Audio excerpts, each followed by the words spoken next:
Good evening. Welcome to the February Board of Trustees meeting for the Village of Los Ranchos. Welcome you all.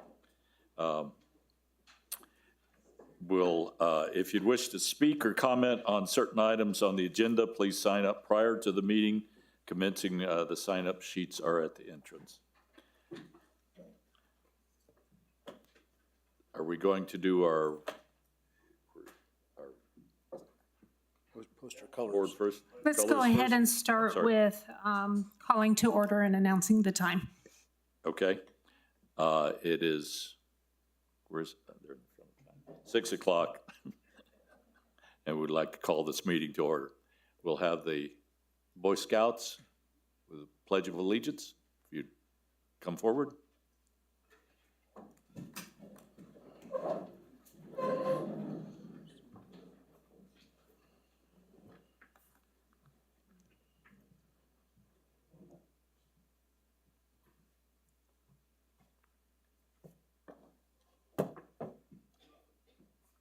I pledge allegiance to the flag of the United States of America and to the republic for which it stands, one nation, under God, indivisible, with liberty and justice for all.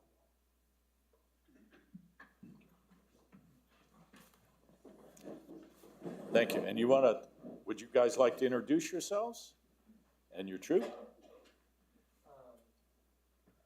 So I'm Caleb Groff.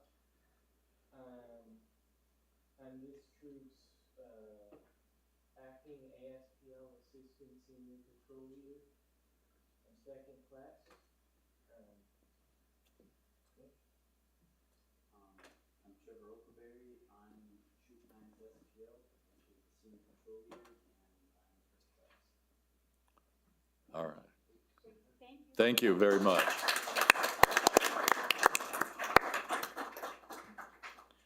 This meeting is streamed on the Village website. The public can also participate via Zoom. Instructions and overall public participation guidance for comment is listed on the website and on page 5 of the meeting packet. The Village of Los Ranchos is providing the ability for the public to participate in hybrid meetings. As with any application, digital service, or software, the opportunity for failure can occur. Therefore, the village is not responsible for the inability to connect to the meeting either by the Zoom meeting link or via live stream. This meeting video and audio is recorded and will be available online after the meeting on the village website. The village noticed a closed session to begin at 5 p.m. tonight due to several scheduling conflicts and the lack of a quorum. This meeting will be moved to after item 6, approval of the meetings. Roll call. Trustee Benavides. Present. Trustee Kiefer. Present. Trustee Radnovich will be in after 6:30. He had another conflict. And Mayor Pro Tem Trustee Renau. Present. Approval of the agenda. Is there a motion to approve or amend the agenda? I'd like to make a motion to amend.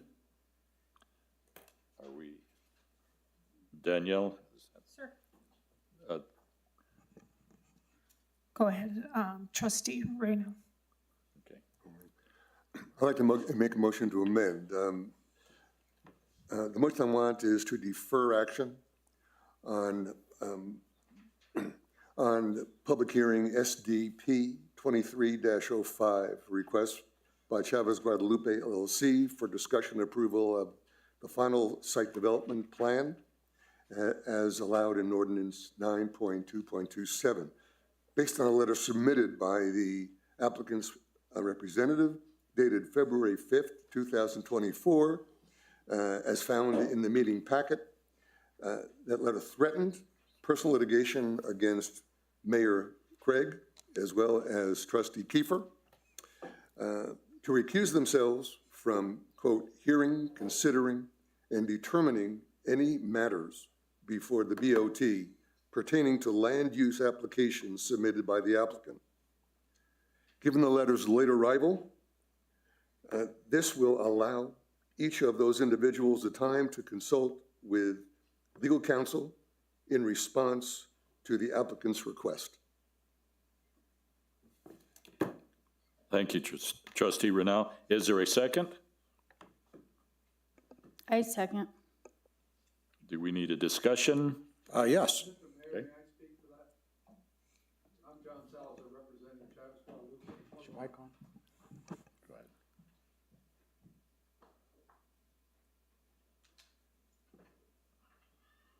Yes, Mr. Mayor, may I please speak to that? My name is John Salazar. I represent Can we- Travis Guadalupe. Hold on just a second. John, Danielle, can we go ahead and, Let's go ahead and get into discussion from the trustees prior to allowing the applicant to Okay. speak. That way we can determine whether this is going to move forward or not based on the discussion, then the applicant, and then we'll go into a vote. That would be fine. Thank you, Mr. Mayor. thank you. So discussion among our board members? Yeah, so you indicated that we're deferring it because of threat of litigation.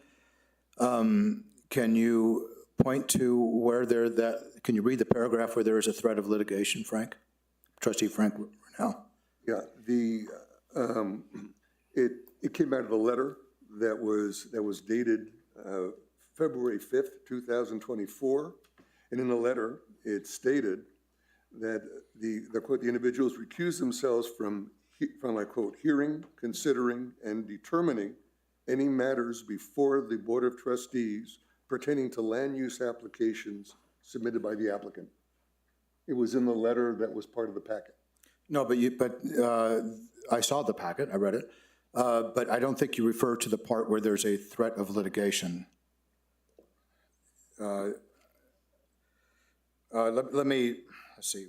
Let me go to where I think you're referring to. See, where's this start? On page like 169? There's a letter. Sorry, I gotta fast forward.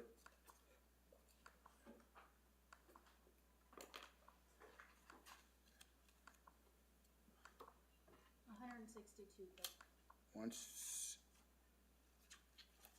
see, I'm on 131. This is such a clunky system, sorry. Let's see, okay, here we go.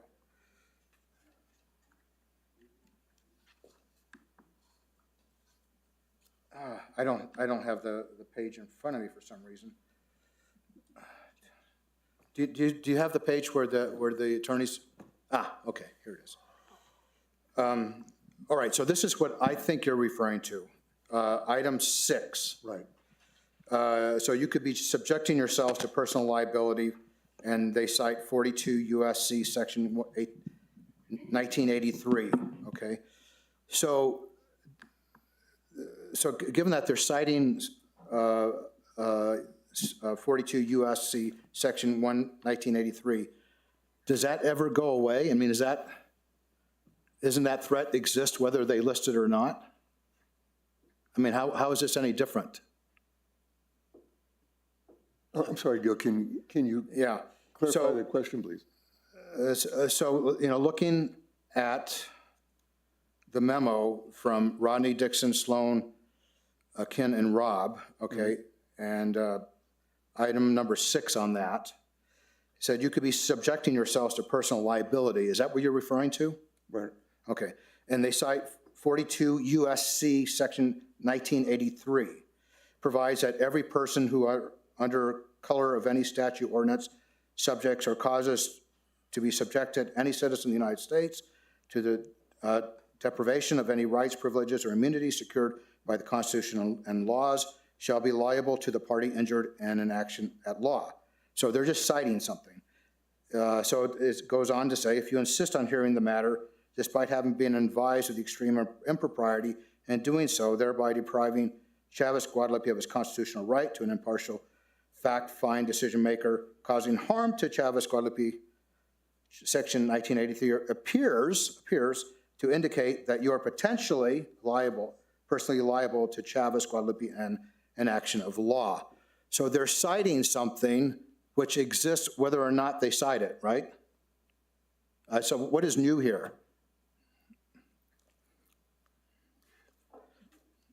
The packet that was included in the material that we reviewed was, had a number of issues that were raised by the applicant, specifically to the mayor and to Trustee Kiefer, that indicated to me when I read it that there was more than certainly a indication of potential liability, but real liability.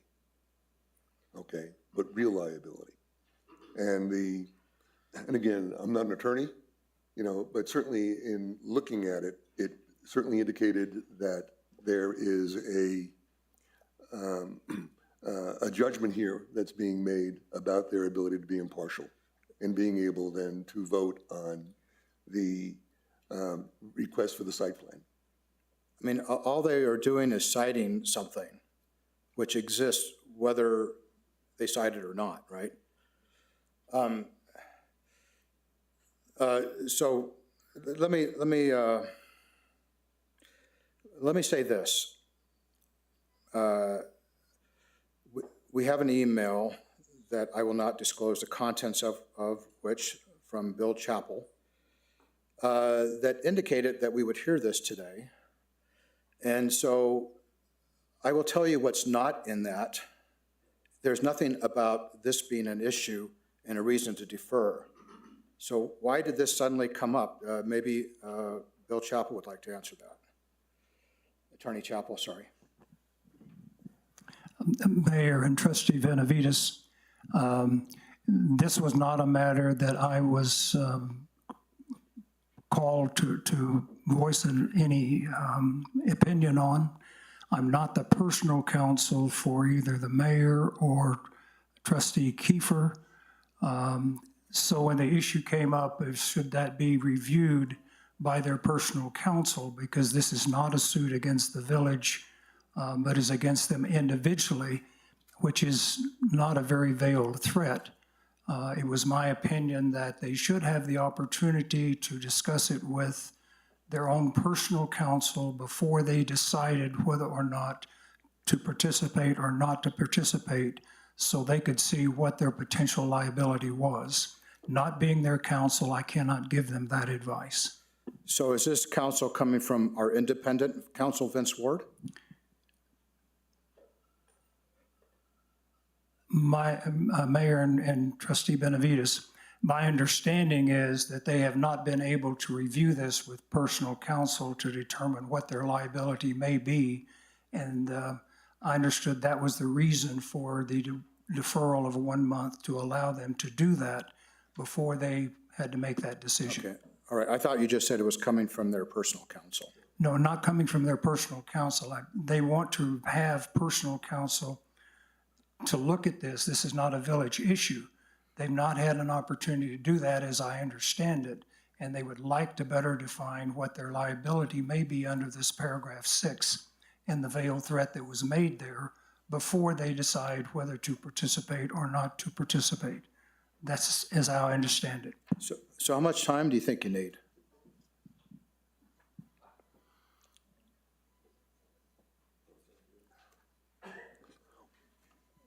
What I was calling for was 1 month. 1 month? 1 month, so that it will come back again in the next Board of Trustees meeting. That's all I have. Not to delay in the process anymore. Mr. Salazar?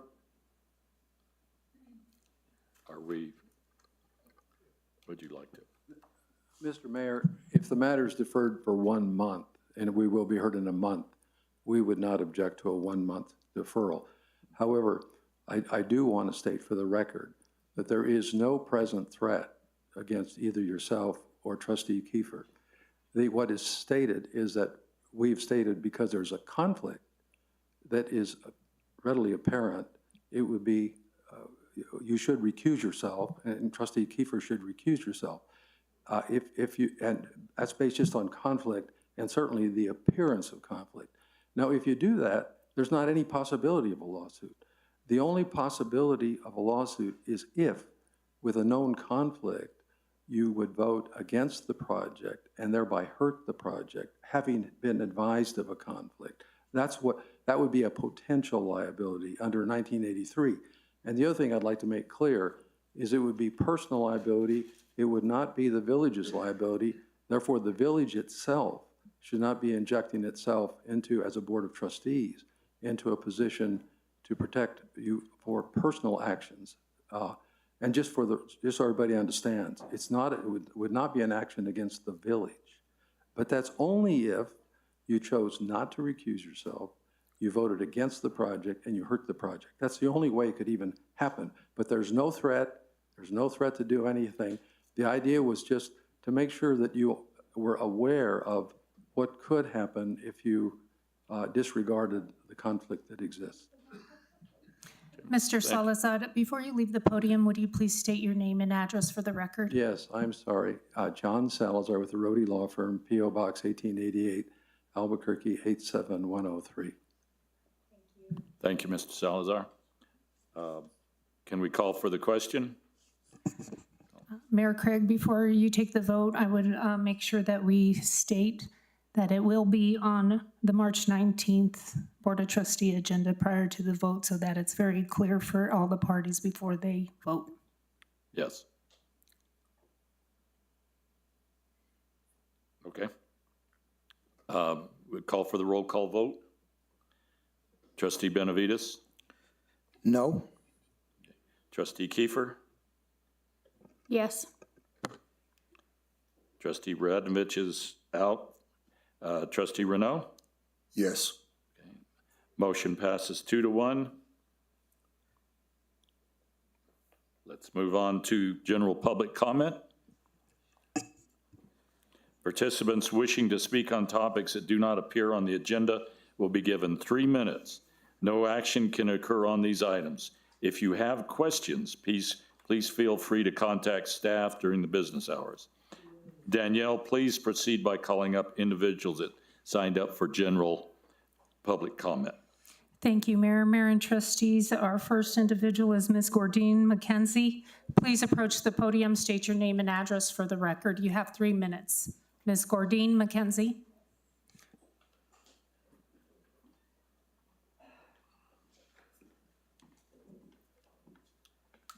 Gordine McKenzie, 7315 Guadalupe Trail Northwest. Procedural question. Since we are not hearing the request for the final plat by Guadalupe Chavez, am I allowed to comment on it or not?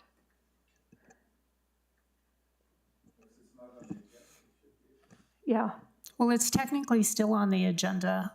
Okay. But it's just been deferred, so we would prefer that you did not, and to speak on general public comment items that are not on the agenda. Mr. Chappell or Attorney Chappell, would you like to clarify or? If a matter is not on the agenda, then you can speak on it in the public comment section. Since it's been deferred, it's not on the agenda, I believe you can speak in the public comment section about it. There you go. Ms. McKenzie, Yes. go ahead. It's been clarified. Thank you, and thank you, council. I just wanted to comment on some issues that I've been thinking about in terms of Guadalupe Chavez.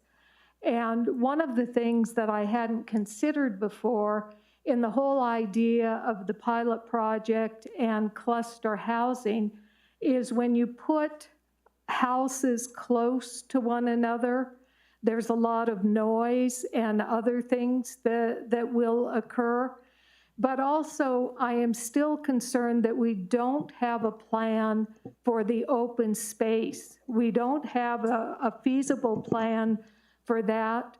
We also do not have a plan in terms of what green canopy we can keep. We've heard that there will only be one tree left. However, there are trees that overhang the Allison ditch, and I would like to see those trees maintained. gosh, I had another one, but it just flew away somehow. But anyway, oh yes, the other one, we have a historic house, the Nat Kaplan House on the property that qualifies with meeting all the qualifications for the National Historic Registry.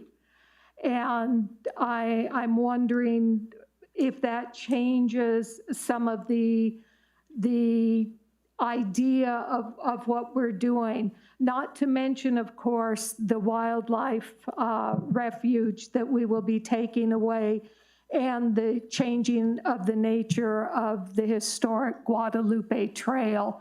Just some ideas I have been thinking of. Thank you so much, Mayor. Thank you, trustees, and thank you, council. Thank you.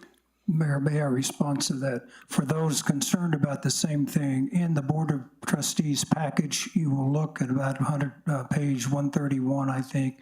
There is a set of restrictive covenants that will apply. And right after that, there is a maintenance agreement between the developer and the village. They're proposing to deal with some of those issues. Those will need to have some modifications, but there are documents you can look at to see what the plan is. Thank you very much. I'll look at them again. Thank you, Ms. McKenzie. Ms. Nancy Nangeroni, if you would, please.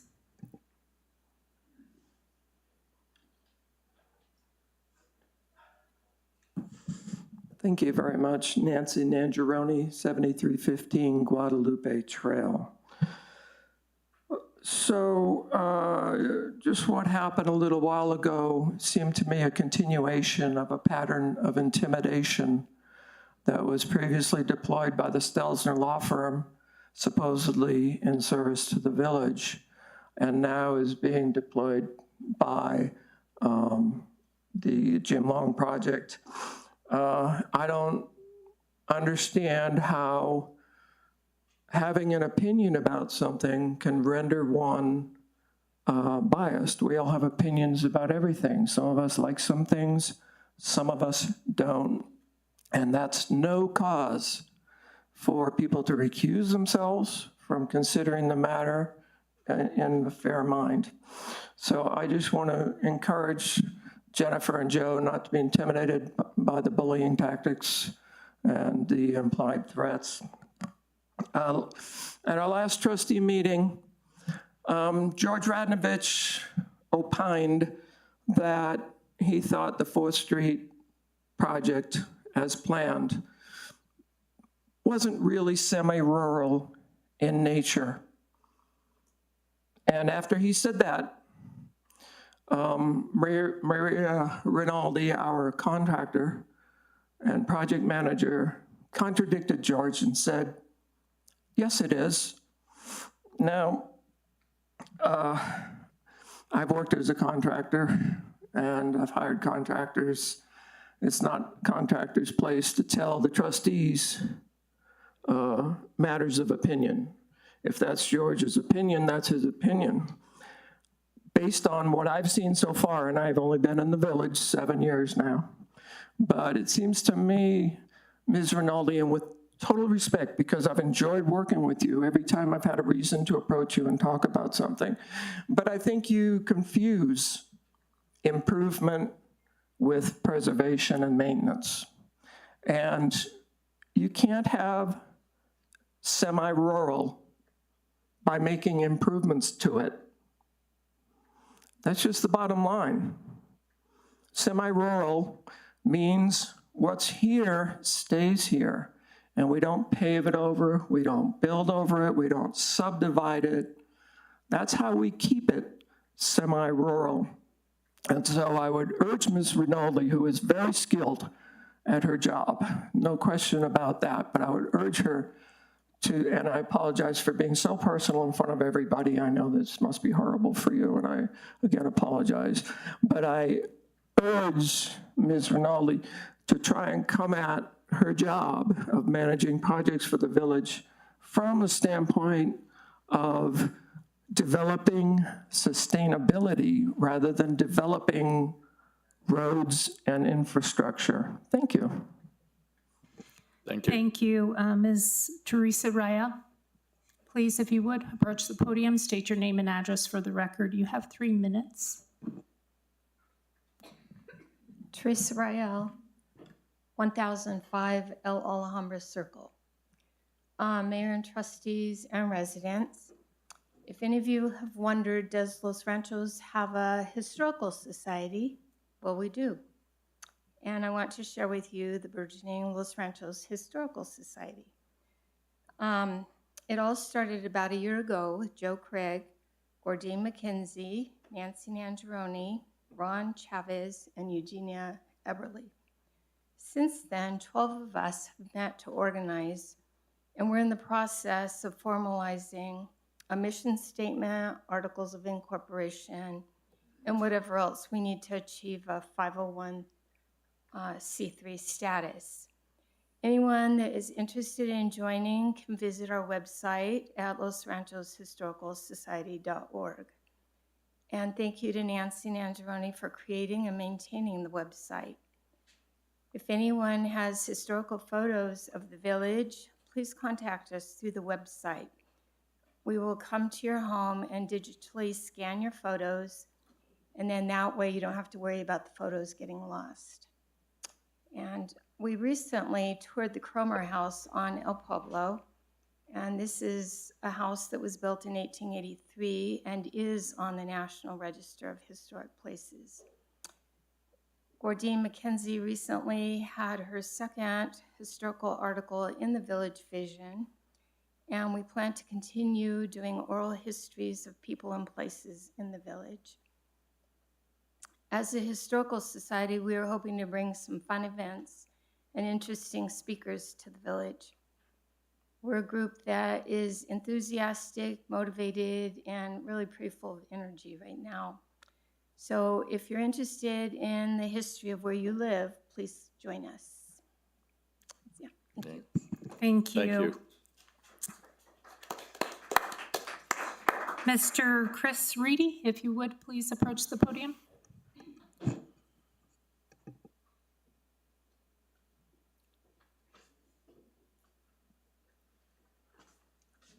Good evening, Mayor and trustees. My name is Christian Reedy, 8642 Rio Grande. I just have 2 issues, and I don't even know if you guys can help us with this, but unfortunately, we live in the north part of the village.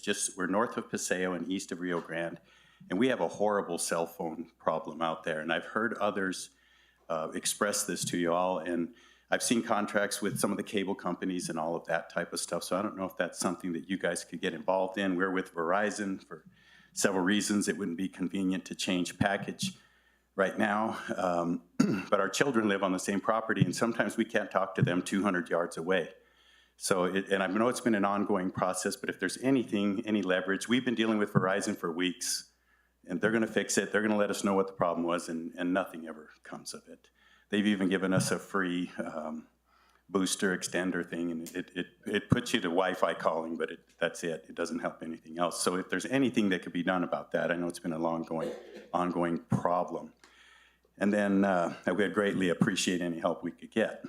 Secondly, and maybe this is something that Fred could help us address, we've noticed a steady, constant uptick of semi-traffic on Paseo del Norte. It seems to be more during the daytime than in the peak rush hour, traffic hour times. But certainly from 9:30 to 10 o'clock in the morning until 3 or 4 in the afternoon, there's a large number of semis that are going. It used to be primarily westbound, but now it's even eastbound. We're noticing a lot. Obviously the tops of the trucks pass over the berm and everything. They become very obvious. They're very noisy. So in addition to all the other noise problems that we're having and trying to mitigate, I think it would be good to revisit it. Perhaps the highway department could put better signage. I know coming west, it's pretty vague how, and for semi drivers, if they're in the right lane, they have to exit from the fast lane. And I don't know how obvious it is. I haven't really paid too much attention at Coors, but there's definitely been a steady, constant increase in the number of semi-trailers on Paseo. Some of them, especially the car carriers, can't pass underneath the Rio Grande Bridge. It seems to be a little bit lower than most. So they're stopped out there. It becomes a big circus. So anyway, if there's anything that could be done on those two particular issues from this administrative level, we would greatly appreciate it. Thank you all. Thank you. Thank you, Mr. Reedy. Mayor and trustees, with that, that concludes public comment. Did you- I'm not on the list, but I wasn't on the list because it was on the agenda.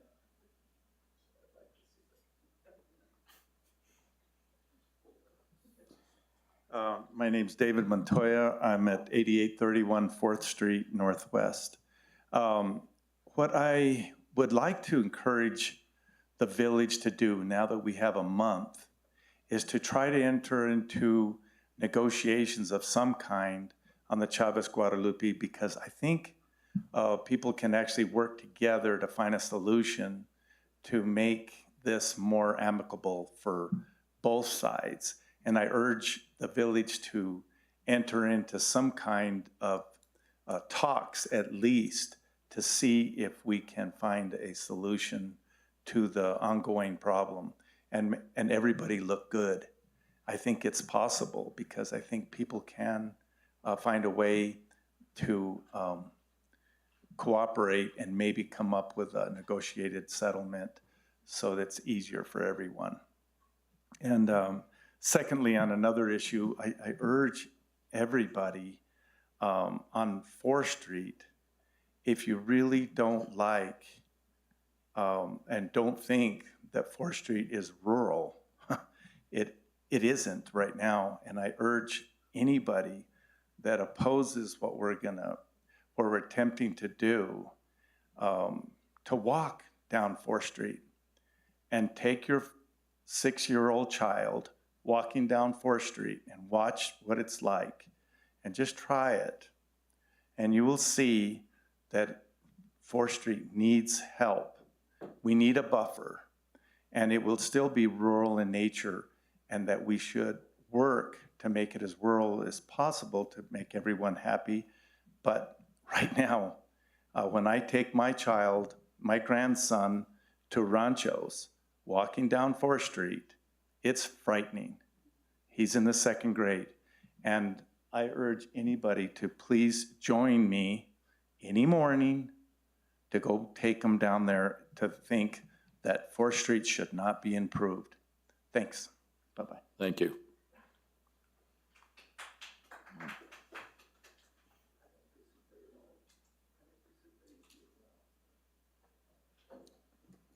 That's all? Okay. Thank you all for your comments. We hear you, we appreciate it, and would like to talk to you further about any issues that you have. We move on to item 6, approval of the minutes of the January 17th, 2024 regular meeting. Is there a motion to approve the minutes? Yeah, sure, motion to approve minutes. Is there a second? Second.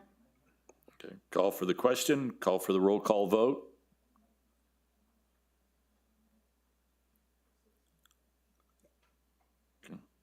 Trustee Benavides? Yes. Trustee Kiefer? Yes. Trustee Radnovich is excused. Trustee Renaud? Yes. Motion carries 3-0. Is there now a motion to go into closed session at this time? Do we need to wait till Trustee Radnovich comes in? Okay, we will move on that till Mr. Radnovich gets in. Departmental reports. Departmental reports are included in the packet and reflect all of the activities as listed. Trustees, if you have any questions regarding specific reports, please contact staff during regular business hours. And we're moving through this, it seems rather quickly, but we have a large agenda, and appreciate everyone being here. Financial business, discussion and approval of the January 2024 cash report. CFO Tammy Silva will be on Zoom with us. Tammy?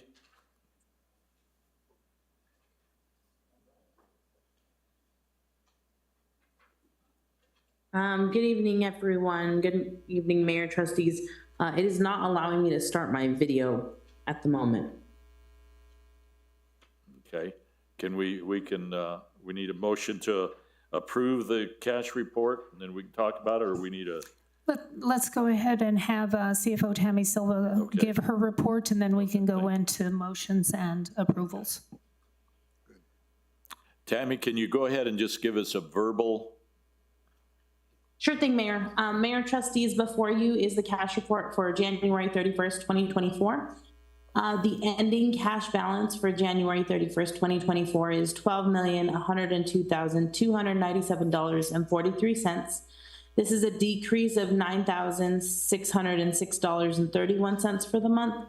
And we have a year-to-date deficiency of revenue over expenditures of $118,763.16. And we had a couple unusual or significant items during the month. We paid out some large payments for some of our projects. We paid to Bohannon Houston for 4th Street, $160,004.81. We paid custom grading, $32,322.39 for the Chavez Road speed tables. We paid part of our fiscal year 2023 audit progress billing to Hadamio Accounting Group in the amount of $15,508.76. We also paid our IT providers, $4,050 via ACH payment, and this was for 2 new laptops needing replacement for village equipment. We paid parametrics $97,960.59 for the Chavez Multi-Use Trail Professional Services through December 2nd of 2023, and we paid Stelzner Law Firm $24,389.98 for general counsel services in December of 2023. Thank you, Tammy. Are there any questions from the trustees? Mayor, let's entertain a motion first, please. Sorry, thank you. Is there a motion? I'm sorry, I'll get back to that. Is there a motion to approve the January 2023 cash report? Yes. Motion to approve the cash report. Is there a second? Sure, I'll second that. And we'll go to discussion now from the governing body.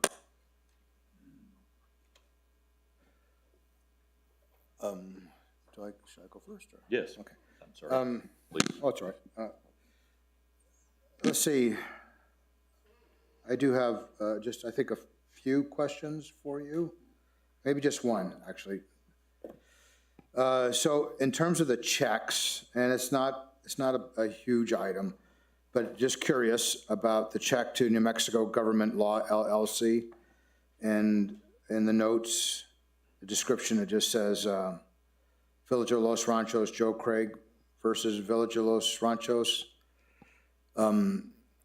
So I know there's an explanation, but I thought you had removed yourself from that lawsuit, but maybe I don't know what it's about. I don't know if Tammy wants to answer or the mayor wants to answer.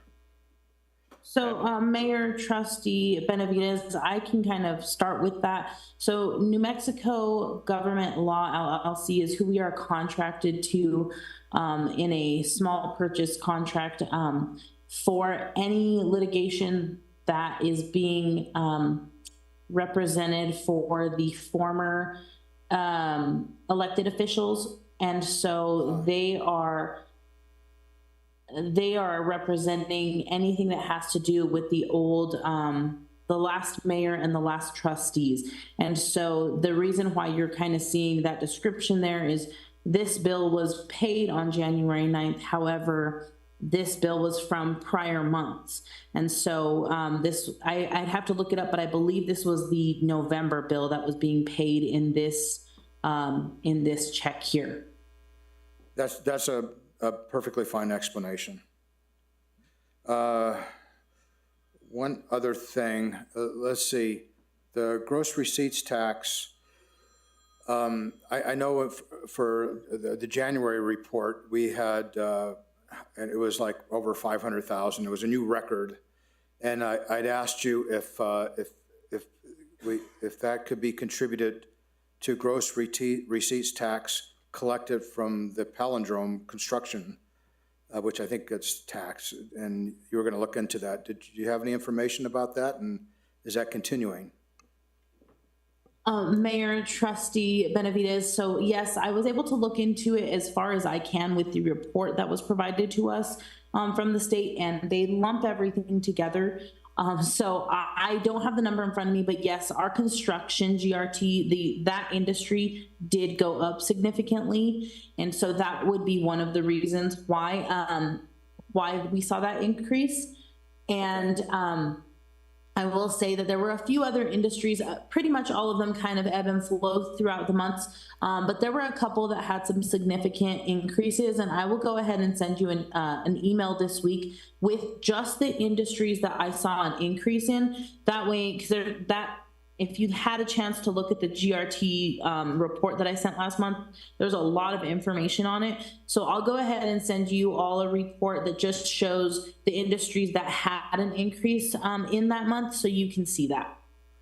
Thank you. That works for me. Thanks. That's all I have.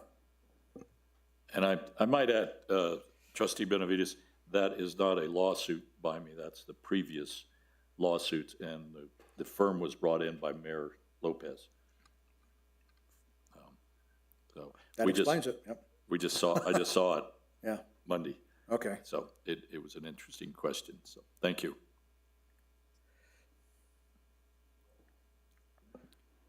Hi, Tammy. I have one question. The Stelzner payment that was made for December 2023, I assume that's the last one? Mayor, Trustee Kiefer, good evening and hi. So that is not the last bill. We have received another one. Right now, we have received one through January, and it is my understanding that until we make the official transfer to a new attorney, there are certain filings and obligations that the Stelzner firm still has. So the new bill that has come in is being reviewed by the mayor. It is significantly less than this because they are not handling our general counsel, but there are still some items that they are having to take care of and still file until we have actual replacement. Okay, thank you.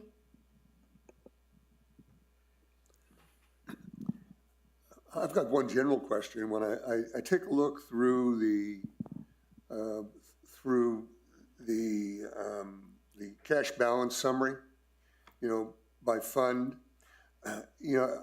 generally, how long does it take the village to be able to recoup what they've spent from the source that is actually going to be paying for the project?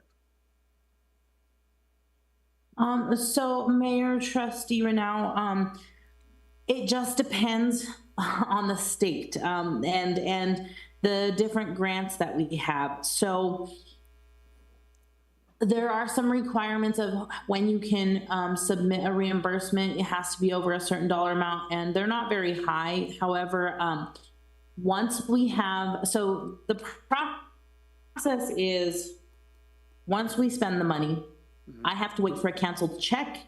Once I have a canceled check and it has cleared the bank, I can put together the request for reimbursement packet. I put together everything that the state requires. Then I have to get signatures from the mayor. And then once I get signatures from the mayor, I send it up to the state. Once they review it, it's reviewed by our project manager, and then it is sent up to the director to approve. After the director approves, then they give the go-ahead to give us our reimbursement.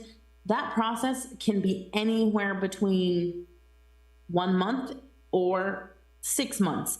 A lot of it depends on the workload at the state, also the workload on me and how quickly I can get them filed up to the state. And it also depends on the, honestly, the project manager that we have. And we've unfortunately recently cycled through quite a few project managers for whatever reason at the state. So there's been a lot of turnover. So there's a lot of factors that go into it, but a lot of these can cross over between different fiscal years because they are multi-year grants that are awarded. And so often we have seen when we are starting a new fiscal year, we're starting with a negative balance because we are waiting on reimbursements to come in and receive that money even then. Does that kind of answer your question? So then we do have then the resources in order to float it for that period of time? Yes, Mayor Trustee Renaud, that is correct. And we do have the resources to float that. And by the end of every grant, by the end of and the closeout of every grant, it's zeroed out. And right now we have several different grants that are in the works. So that's why some of those numbers are a little higher. Okay. Okay, thank you. Nothing more. Thank you. Any other questions?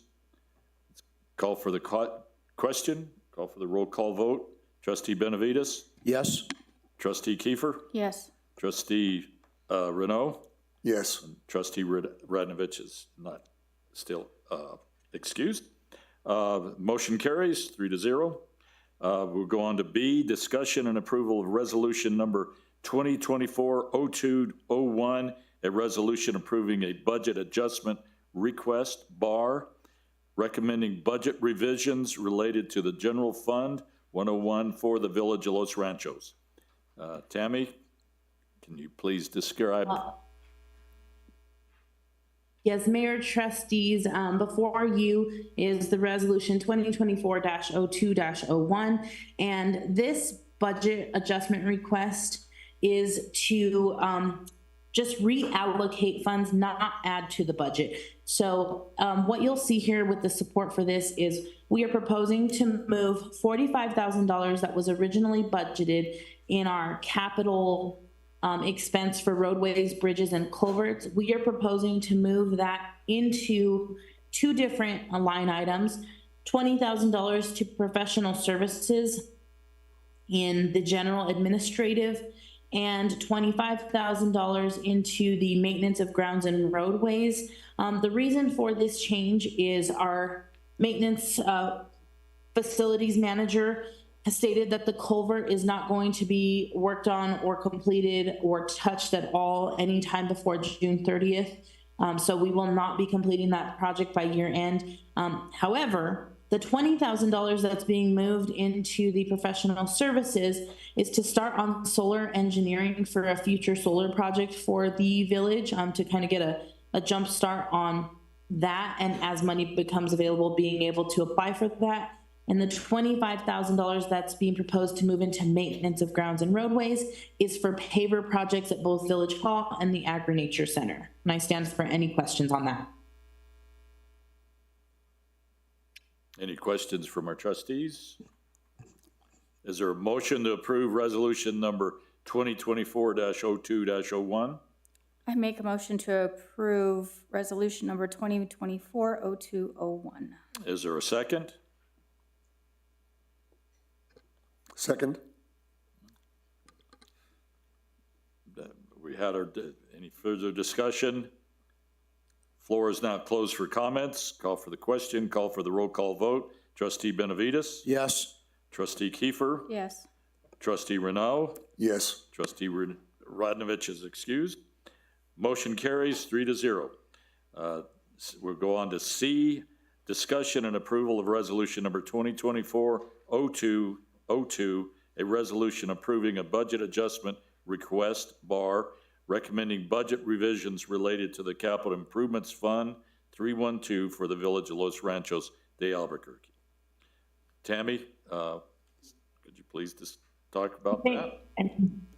Mayor, Trustees, before you is resolution 2024-02-02 for the Capital Improvements Fund. And what this budget adjustment request is proposing is to add a grant that we received from the state for cost overruns on the Agri-Nature roadway project. So we are requesting to add $500,000 of revenue coming into that fund and also $500,000 of expense coming out of that fund. This is not money coming out of our own money. This is for the capital appropriation that was received by the state. And so this request is just to get it onto our budget to be in compliance with state statutes and budget regulations. And I stand for any questions. Thank you. Is there a motion to approve resolution number 2024-0202? Yes, motion to approve resolution 2024-0202. Is there a second? Second. And discussion from the governing body? Yes, question. Okay, so this is for cost overruns. Is that correct, Tammy? Is that what you said? That is correct, Mayor Trustee Benavides. Is there something left to be done in regards to that project? Mayor Trustee Benavides, yes. So we were only able to, with the last appropriation that we had last year, we were only able to do the entryway to the Agri-Nature Center, and we were unable to go beyond that. So right now, when it rains, I don't know if you've been out there, it's a giant lake. And so there's really a lot has to be done to get the rest of the roadway completed. And we also need to complete that roadway, get it smooth, get everything done so that other projects can continue. We have 2 other projects that are unable to even begin until that roadway is finished, which is the edible trail and the pollinator garden. And so there is a lot to do. That whole $500,000 will be used, and we only have till June to do it. So we are wanting to move on that quickly, but yes, there is still quite a bit to be done, and Maria or Josh could probably speak to it further if you need further information. And I think Maria would like to speak on that. Mayor, trustees, just so the original appropriation paid for the entrance improvements and the alignment of the roadway. We were able to secure additional funding through this cost overruns allocation that was made available to us by application to do the curb and the crusher fine paving and the handicap concrete pads for parking. So it's to finish the entrance, it's to finish the pavement of the roadway. And when I say pavement, please don't think it's asphalt. Paving can be any number of things. It is a rural character crusher fine bituminous material and curb for directional flow of drainage. And it is the handicap parking spaces. We received 1 quote under the state price agreement, and we're negotiating to get it within what we have for funding availability. The project will be complete by June 30th. Thank you for that. That's all I have. Okay. Questions? Okay. The floor is now closed for comments. Call for the question, call for the roll call vote. Trustee Benavides? Yes? Trustee Kiefer? Yes. Trustee Renal? Yes. And Trustee Radnovich is excused. Motion carries 3-0. We'll move on to now number D, discussion approval of resolution number 2024-0203, a resolution approving a budget adjustment request, recommending budget revisions rated, is that the one I read? No. Oh, that's another, okay, I'm sorry. It's recommending budget revisions related to the Capital Improvements Fund 312 for the Village of Los Ranchos de Albuquerque. Tammy Silver, please comment on this. Mayor, trustees, before you is the budget resolution 2024-02-03. This is for the budget adjustment, another budget adjustment in the Capital Improvements Fund, and this is for another department. This is exactly like the last one, where we are requesting to add the revenue of $1,250,000 and at the expense of $1,250,000 to the budget to be in compliance with budget state statutes.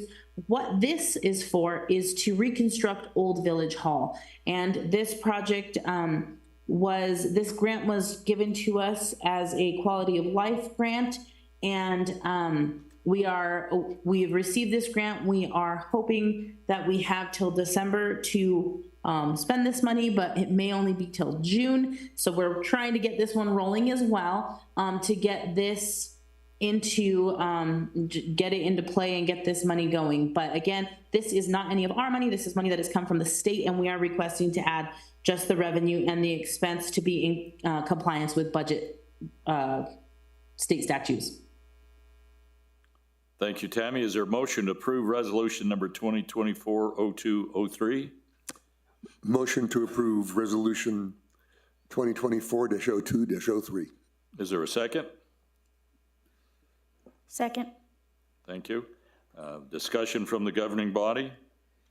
Yes, I do have a question, and Maria may jump in because, we didn't have the department reports, and that's fine.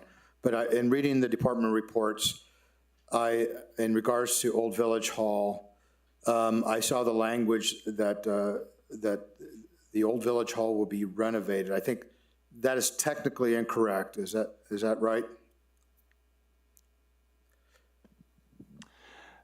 Mayor, Trustee Benavides, that's correct. This is a reconstruct project. Okay, so this funding comes with the limitations that must be used for Old Village, for that particular piece of property. Is that correct? It cannot be used anywhere else? Mayor, Trustee Benavides, that's correct. This was a grant that was applied for by Kim Legant, our contract lobbyist, for the quality of life funds that were made available through COVID relief funds from the federal government through the state. And those funds, we were able to secure $1.25 million, and that was for Old Village Hall. So either use it or lose it, right? That's correct. Okay, good.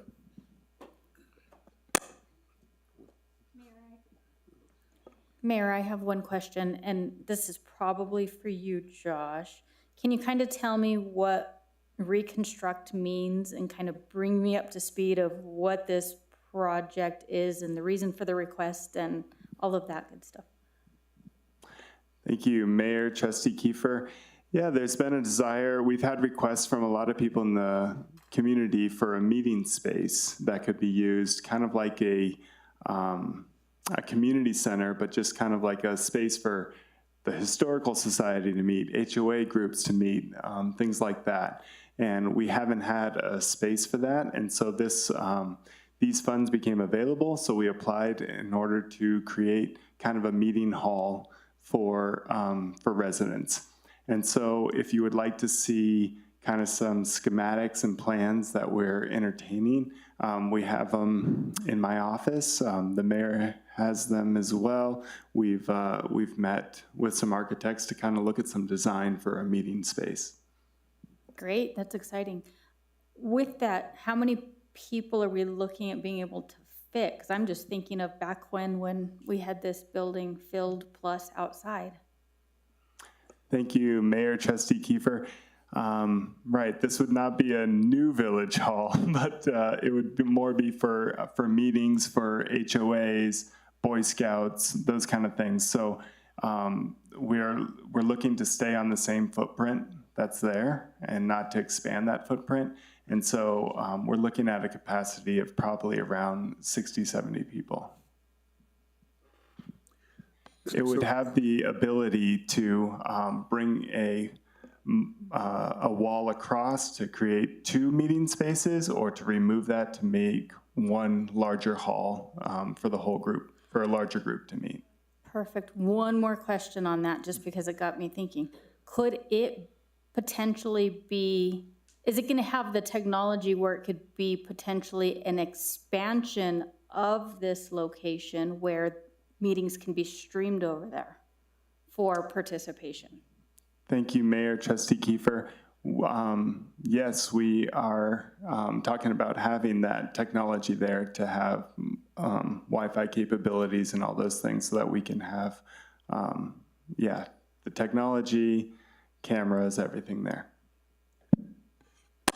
Josh, I had another kind of series of questions, and they refer to what is the plan for community involvement in order to take a look at the plan and to give their input to it and to be involved as the project moves along. Thank you, Mayor, Trustees. This grant was given. It is federal COVID funds that were designated to be spent by June 30th. given that timeline, we have to create a design and implement the design in a very expeditious fashion. We have asked for an extension from the state, and we're hopeful to maybe, as Tammy Silva mentioned, to maybe get to December. Given that timeline, we are meeting very extensively with the architects, on every other week to be able to look at that and to look at the design and to try to get this project done in the timeline. We can, if the mayor and the trustees desire, we can try to implement some open meetings to look at that, at the schematics. If we do that, we probably won't complete a project because of our timeline that we have to do this. But happy to entertain that idea. If we want to use this 1.25 million to create a meeting space, it has to be done fairly quickly. And I might point out, I think we had meetings a couple of years ago with community involvement. When Josh talked to me about this, that time took my breath away. I mean, it's going to be tough. The DPS, the contract architect, has had a rendering of what this could be. It's a nice facility. We have hurt for meeting space, as you all know, small meeting space. HOA, our Boy Scout troop comes out of there, I think, and this is next to the what is that, paddleball court? Pickleball, yes, that is being very well used. So this is a great addition to our community. It's something we've been looking for. The money's here. It has to be spent by the feds. We've got an opportunity. This is going to be a tight project to do, period. But come in, take a look at what we've got. They're starting to work on this. I think this is going to be a great addition to the community. I originally started talking about it because I like the old ratty Boy Scout hall and fix it up a little bit, but this is a brand new facility. We need it. I mean, it's just not a question. We need it for our kids, for our folks, and for meetings. So please come in and take a look at it, but thanks. Mayor, if I may, one more question, Josh, to kind of, I respect the time frame. Is it something that we can maybe, I love what Maria is doing on the 4th Street, on the website, and kind of really just ask questions, trying to get the information out there, because I'm going to keep harping on it. We have a bad communication problem in this village. Can we put the schematics out there, at least on the website, so people can not have to come down to Village Hall to see it, and maybe leave a feedback, just to at least get some community feedback? Because who knows, maybe we love it, and then we at least know we're going in the right direction. Mayor, Trustee Kiefer, we can absolutely put that on the website. We also put it in the Village Vision. A couple issues running now, and so it'll be in this next one also with pictures, drawings, and schematics in there as well. Thank you. Thank you. Questions? Oh, okay. All right, the floor is now closed for comments.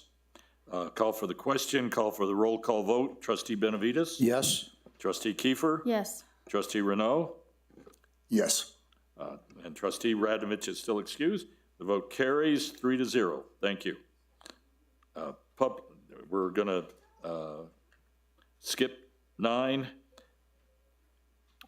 We've already dealt with that. We'll go to 10, new business. Thank you, Tammy, by the way. Discussion and approval of resolution number 2024-0204, a resolution approving a celebration permit for the 2024 Los Ranchos Matanza to be held on Saturday, February 24th, 2024, and that is this Saturday. And it is sold out, as I understand. Congratulations. Thank you, Mayor, trustees. What you have before you is a resolution approving a celebration permit, which would be allow Hops Brewery and Kelly Joe's Design by Wine to vend wine and beer at the Matanza. Thank you. Is there a motion to approve resolution number 2024-0204? I'll make a motion to approve resolution 2024-0204. Is there a second? I'll second that. Thank you. Discussion from the governing body?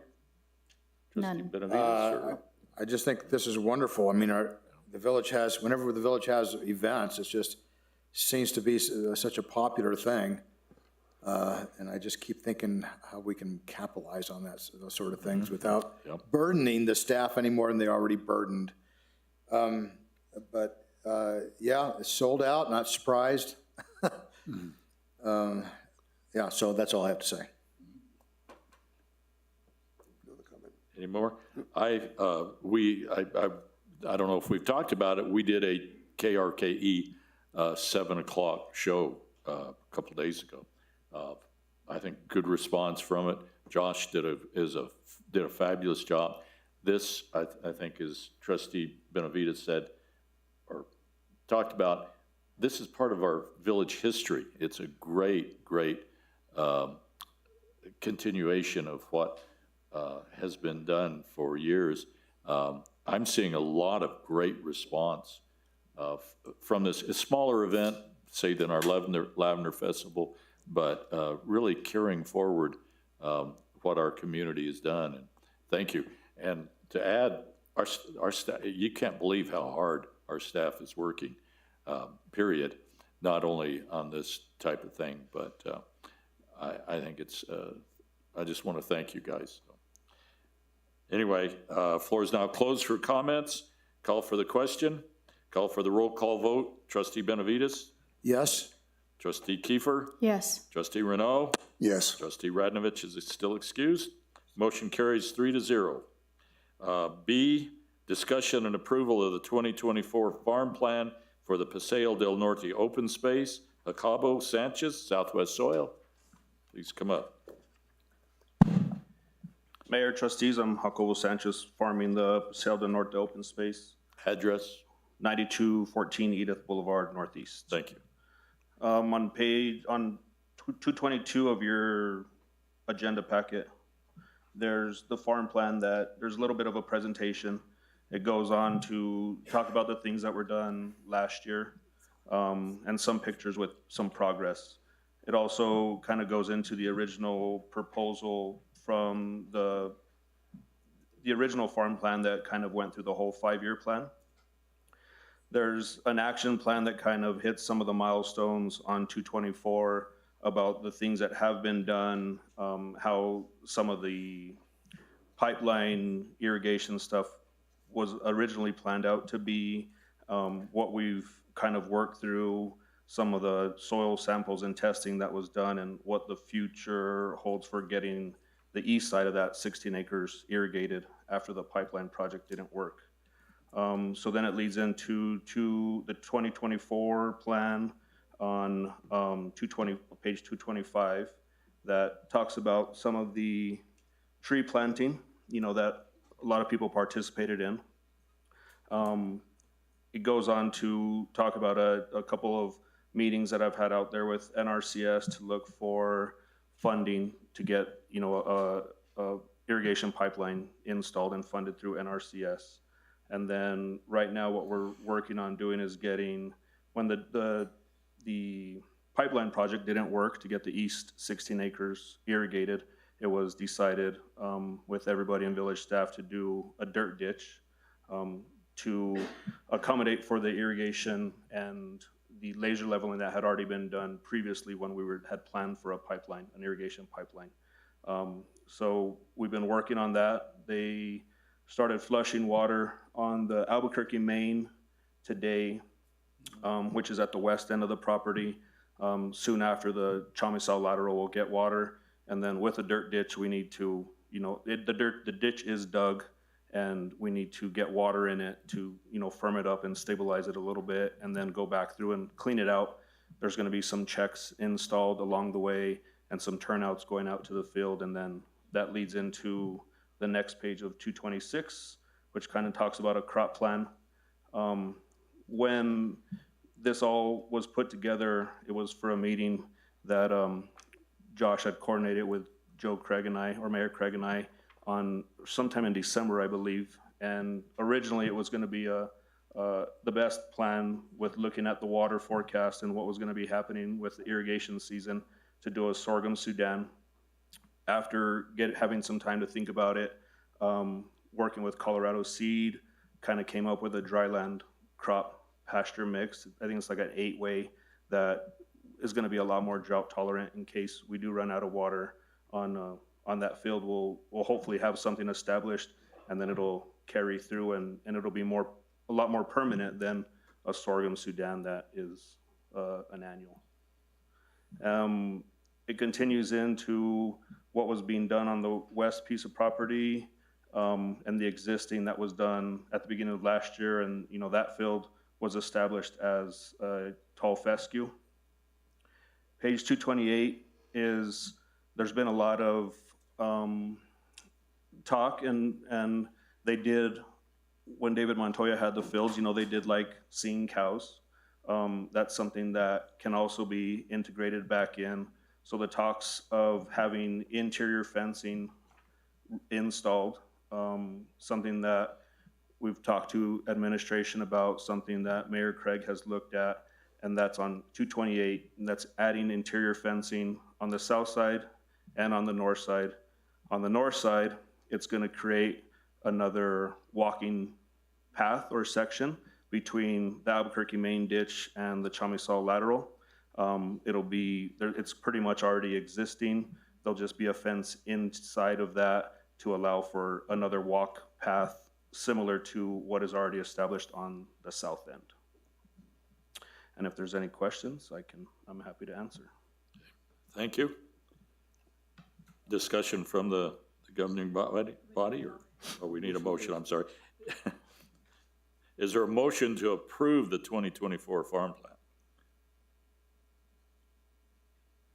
I'll make a motion to approve the 2022 farm plan? 2024 farm plan. Is there a second? Second. Okay, thank you. We'll now, okay, we've got a second. We're going to have individuals who signed up to speak, or, okay. David Montoya.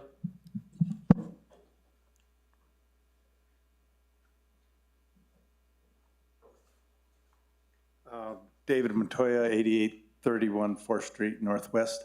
One, I want to make sure that, as I've argued before, that the village farm plan sounds nice, but there's some problems with it, distinct problems, because in that 16 acres going to the east, it's divided so that in the future, it'll be very difficult to professionally farm that, because they're going to have berms, many of them, I forget the number, or I haven't been able to see it because it has always been kept secret here at the village in the prior administration. But, and also, I want to make sure that the village is not paying the farmer to get this work done. I paid $6,000+ a year, every year. And so far that I have seen, and I also had to prune all the trees. I paid people to prune on my own budget. And now, for some reason, the old board decided that it was a good idea, instead of being paid for the land, to actually pay for this work to be done. And I urge you to look at this very closely to make sure we're not as a village paying for it, because nowhere is that done other than the village, and maybe one other city project they may have paid some for it. I urge you to look at that very carefully to make sure that we, the village, are not paying. Thank you. Thank you, David. Any other discussion? From the public, or? Yes, from the public, I'm sorry. Discussion from the governing body now? Oh, you have a, yes, please come up. And I missed you last time you raised your hand up, sorry. Totally okay. Nancy Nangeroni, 7315 Guadalupe Trail. I was just struck by the failure of the pipeline that was constructed.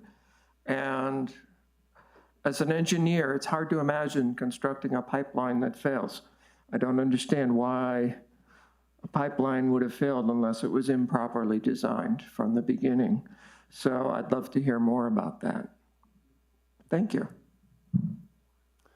Sure. Do you want me to address that? Yes, please. Mayor, trustees, the pipeline was never put in. It wasn't a pipeline that failed. It was never put in.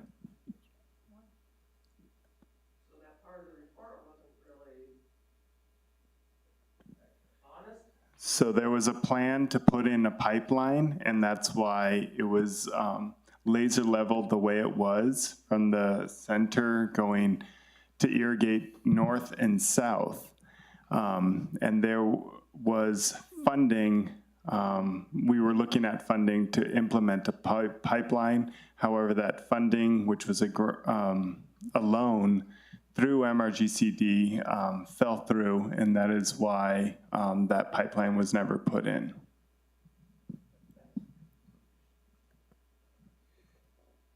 Okay. Yes. Yes, please.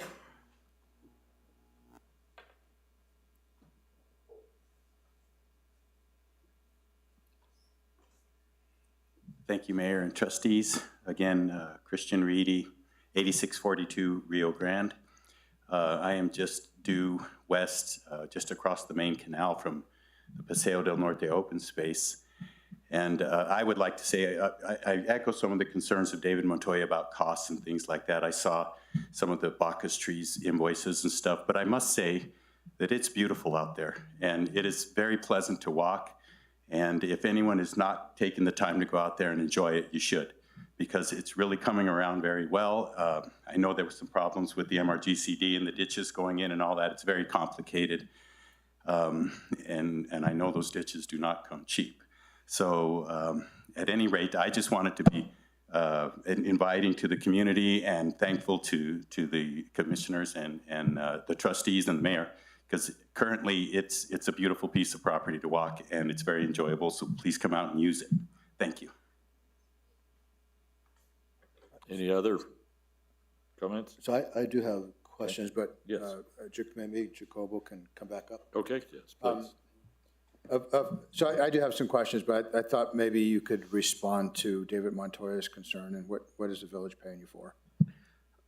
Mayor, trustees, so originally when I was awarded the contract for the property, the intention of the reworking of the east side of the property was, one, at the same time, it was taking in consideration that there was going to be that loan funding coming from MRGCD and that partnership being built with them to put the pipeline down the middle, separating the fields from north to south in 2-acre properties, and originally was intended to allow people from the community within Los Ranchos to be able to farm one of those 2-acre pieces.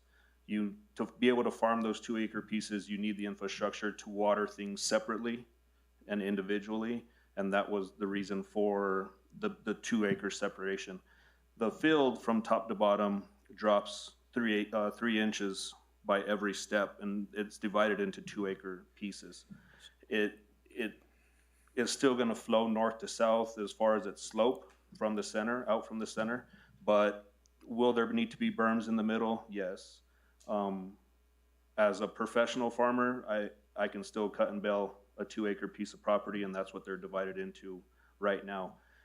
They, next plan that has been on the village's website for a very long time is the different crops that were going to be planted when that infrastructure was in place. Had that infrastructure and the pipeline been put in, there was going to be, I think, 9 different species of crops.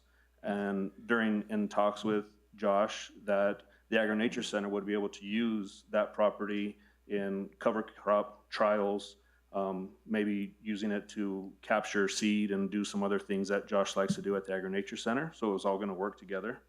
Now that the pipeline isn't going to, go through, is why we started to look for NRCS funding. NRCS funding is an application that I put in as the farmer and lease, me having the lease on the property. That funding goes to me. It just basically transfers over, and then the pipeline can get installed. And I think now it's like a 75-25 that they would provide. 75 would be provided by them, and then 25% would be provided by us or me. So we're still pursuing the pipeline? We are pursuing the pipeline, but Okay. in a grant instead of a Oh, wow, loan. wonderful. But But to get directly to David Montoya's question, did the village pay you to put that dirt ditch down the center of the east side? they are, yes. Okay. So originally, the pipeline was going to go in place, and that was the plan. So Okay. everything was laser leveled for that. And when it was approved. I'm not judging you, loan I'm was just approved. think, So I'd like to then- know the answer. The first year was a fallow year, and then the interim of trying to get the pipeline figured out through the loan and all of that, it followed another year. And to prevent that from happening again until it does get a pipeline, the next best solution is to put in a dirt ditch. It's going to have checks. There's going to be 4 of them to stop and back up the water to water, and then it's going to have turnouts that are going to go out to the field. So if NRCS funds the project, then in place of that dirt ditch is where the pipeline would go, and then the fields are already going to be set to where they need to be at that point. Okay, let me ask you another question. So you intend to plant sorghum/Sudan? Originally, Aren't they the same thing? They're very similar. Okay, so you'll do a mix of So different originally, hybrids maybe, I don't know. originally when that plan was talked about was in preparation for a meeting with Mayor Craig in the early part of December. Yeah. So in working with Colorado Seed, now is where we came up with the 8-way dryland crop. Isn't that a warm season crop, but you're gonna plant it, I don't know, what is it, in April or something like that? It would work. Okay, you With can our- plant as it long in as it's April, after April 15th. and you can plant it even in the heat of summer, I think, right? You can, yes. Okay. If you want 2 cuttings off of it, you can plant it early, as warm as we are. If you just want it for 1, you can always plant it as 1. Sometimes it follows, like a winter wheat or something like that, so then it gets planted later in the year. And given that it's a warm season crop, I assume that it can take a drought, right? Originally, that was the intention, but since the information was given to Josh to be a part of your packet, is when I had finished working with Colorado Seed, and it's gonna be an 8-way crop that's gonna be a permanent, not an annual, that we worked up, and it's gonna be a dry land grass, basically. But Or I mean, mixed, but I'm talking about the pasture Sudan/sorghum. So that's not the plan anymore. Oh, that's not in the plan at all? It was when Okay. everything was prepared, but since then I've talked to Colorado Seed, and now is what we came up with was the dry I land see, I'm pasture sorry. mix. I And that'll be more permanent, that'll be a That was a permanent solution. disconnect. Okay, thank you, that's all I have. I might add, Josh and I met with the Conservancy District today, and they still have a problem with El Vado Dam, which my father worked on years ago, and it's a historic dam. I think there's another 4 or 5 years, and that's where our water is being stored. Yep. And they're not storing it. We've got a drought in the climate. We've got a drought because of the restoration of that historic dam that is our water supply.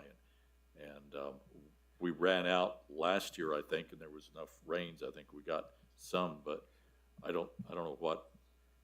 I think the pipes are good. We need to, to help this, but. May I ask him just one more quick question? Yes, go ahead. Just for clarification, the ditch that you put in is a private ditch, not part of the MRGCD. You did not need permission, is that correct? Mayor, Trustee Benavides, that's correct. It's on village property. Okay. I think there's some confusion, and I'm calling that to your attention, Maida, that if you put a ditch on private property, you don't need permission from MRGCD. Okay. That's all I have.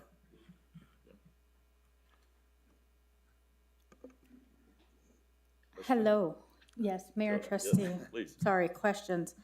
So it is beautiful property. I love going and parking in the parking lot and walking my dogs around that property. So thank you. But can you tell me, because this is my second meeting, how this came to be? I understand, it sounds like you're a contractor, that there was a RFP done, I assume, and you were selected as the farmer for this property.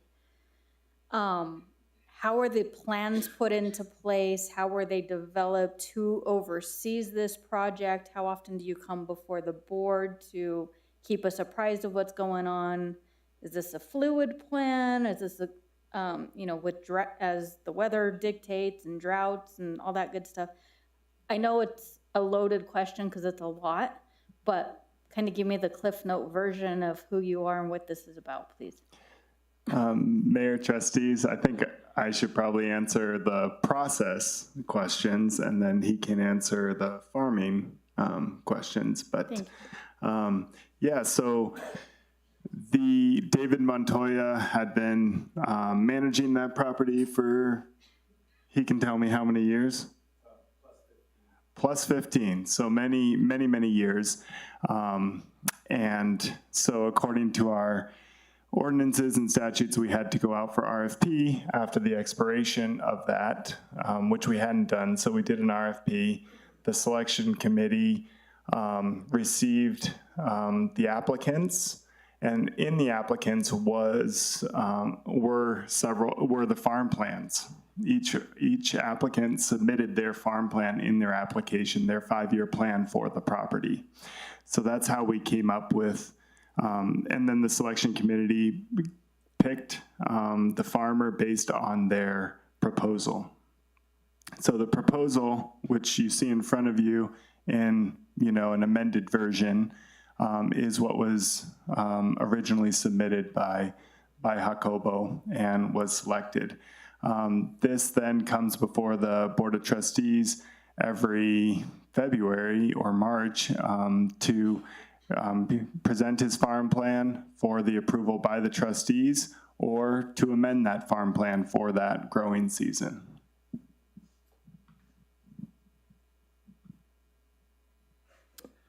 That gets me started. Thank you, Josh. Trustee, you want to ask any other questions? Like, there was a lot.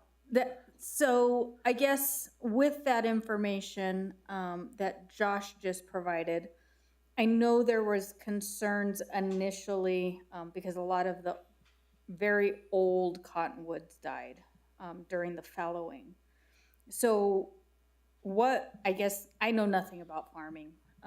What was the thought process behind that? And do you foresee that happening anymore? Because I know we planted a whole bunch of trees, and kind of what are we approving, or what are you requesting approval of now? Is it this 2024 warm seeds plan with the animal infrastructure, the enclosures to eventually get animals? And is that a cost to the village? Start there. Mayor, Trustee, I'm not going to say it's a formality, but it's something that, I'm required to do is every year provide a farm plan. And it brings up any questions that want to be asked.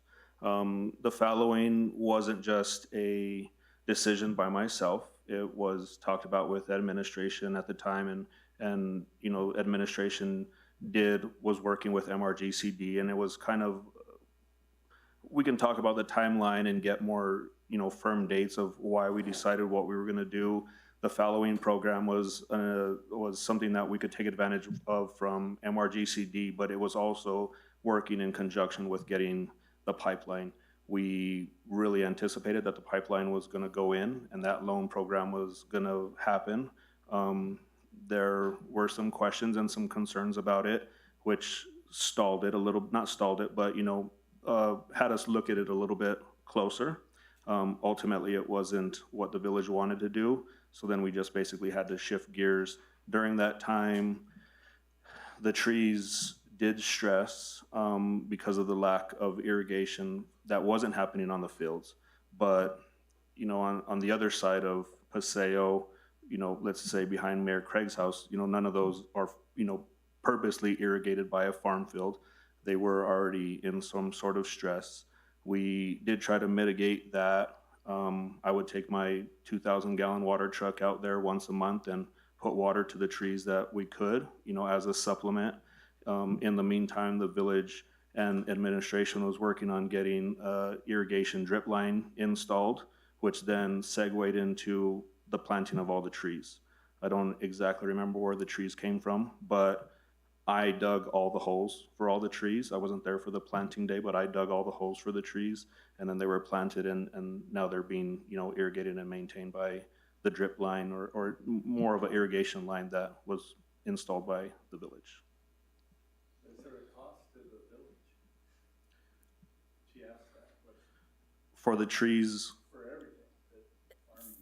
So I guess for the enclosures that we're talking about, for the infrastructure, for the development of the project that we're doing, how much is this costing us?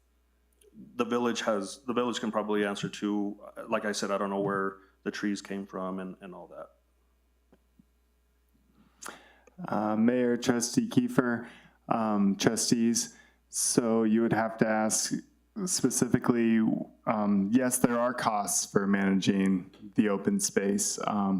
So if the trustees decide to put in fencing, yes, that would cost us. This fencing right here, as aligned, to put in cattle with these gates would cost the village, yes, probably about $10,000, somewhere in there. I know we've gotten quotes to put in fencing for cattle in that space. What other maintenance questions? How much are we paying our contractor? How much are we paying Jacobo?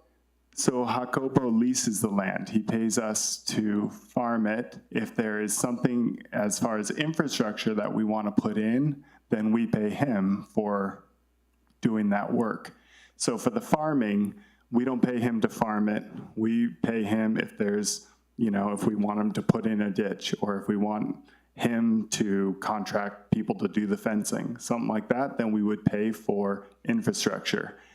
We don't pay him to farm the space. And then does he keep the proceeds of what he farms? Is that how that works? Mayor, trustees, yeah, just like any farmer leasing land, so they pay per acre to lease the land, and then if they cut and bale and make sales off of that, that's their income. Okay, thank you. None? Okay, any more? Floor is now closed for comment. Let's call for the question, call for the roll call vote. Trustee Benavides? Yes. Trustee Kiefer? Yes. Trustee Renaud? Yes. Trustee Radnovich is still excused. Motion carries 3-0. Thank you. We'll move on to C, discussion approval of State of New Mexico Department of Transportation Fund 93-100 capital appropriation project in the amount of $500,000. Did I say that right? 500,000? Yes. To acquire rights-of-way and to plan, design, and construct and improve 4th Street in Los Ranchos de Albuquerque.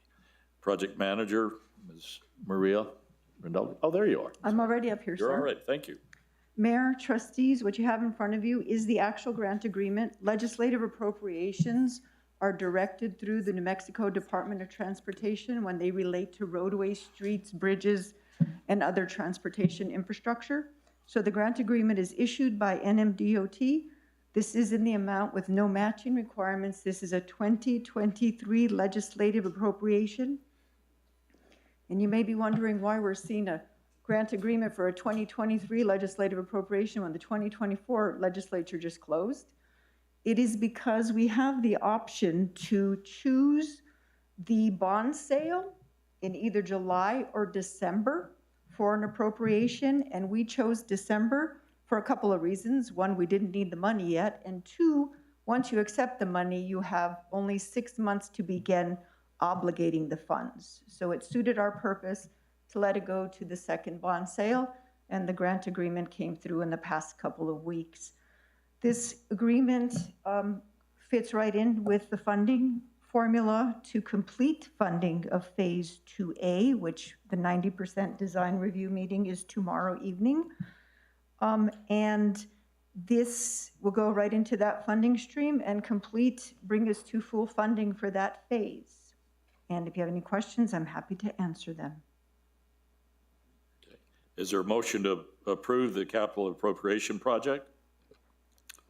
I make a motion to approve the capital appropriation project. I second. Okay. Welcome, Trustee Radnovich, thank you. Thank you for waiting for me. Yes.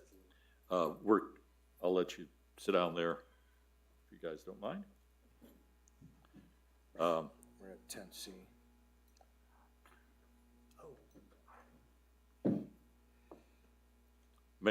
Just note that Trustee Radnovich came in.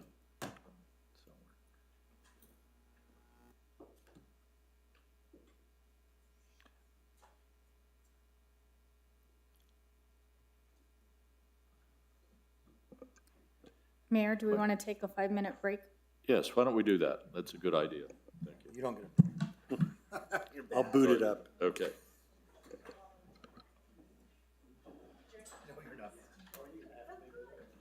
All right. It's okay.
Trustee Radnovich, calling Trustee Radnovich. Trustee Renaud.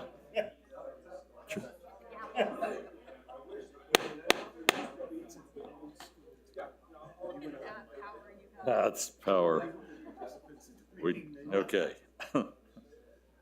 Okay, it is 7:47, thank you. We'll reconvene the meeting. Are we on the number 10? 10C. Okay. Go ahead. You ready? Any questions? Yes, Made a motion, Mayor and yeah. trustees, we've Okay. made a motion, a second, and I believe we were going to call up individuals who had signed up wishing to speak. Okay. Gordine McKenzie? Okay, thank you. Nancy Negroni?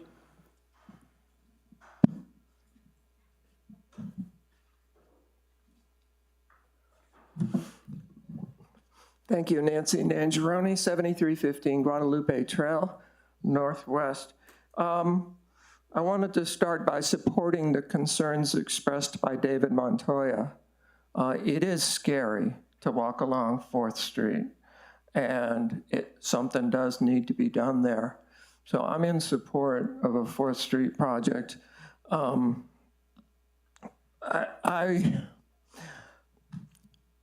We have here on the Board of Trustees a landscaper who might be able to contribute to this project some suggestions about how it could be made to look more rural or semi-rural in nature.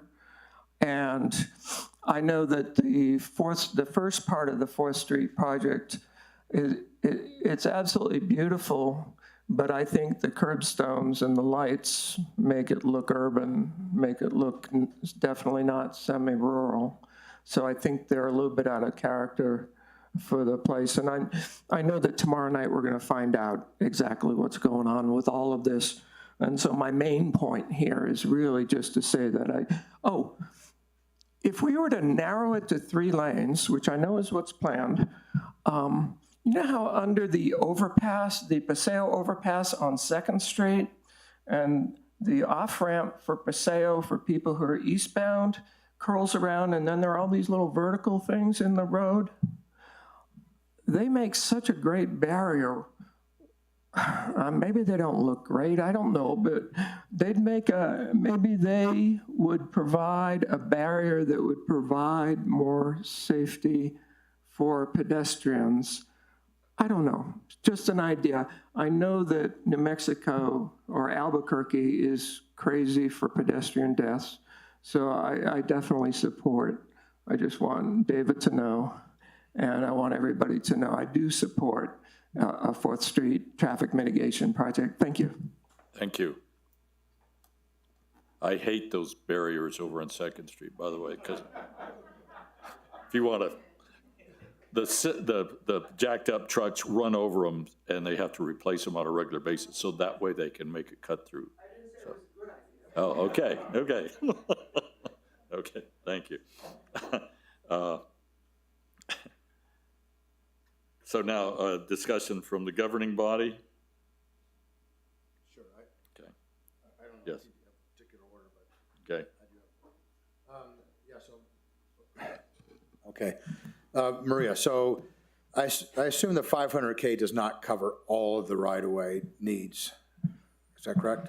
Mayor, Trustee Benavides, I generally, in the language, when we request an appropriation or a grant funding, I cover everything. Plan, design, right-of-way, construct, any possible expense. It doesn't have to cover all of those. It can cover just one. It can cover any number of different things, but this goes to the $11 million that we have now put together for the funding for Phase 2A.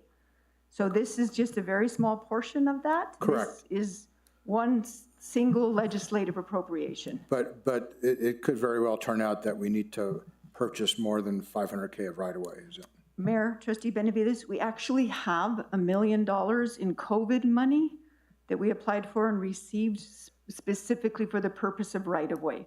So I anticipate that this will not be used for right-of-way. This will be used for construction. That is the only funding that we're putting together now is just construction. Design is paid for, right-of-way is covered. This is purely construction. Even though the language says it will be used for construction. Oh, I see. Okay, all right. So it's right-of-way, design, and construction. Yeah. Okay, got it.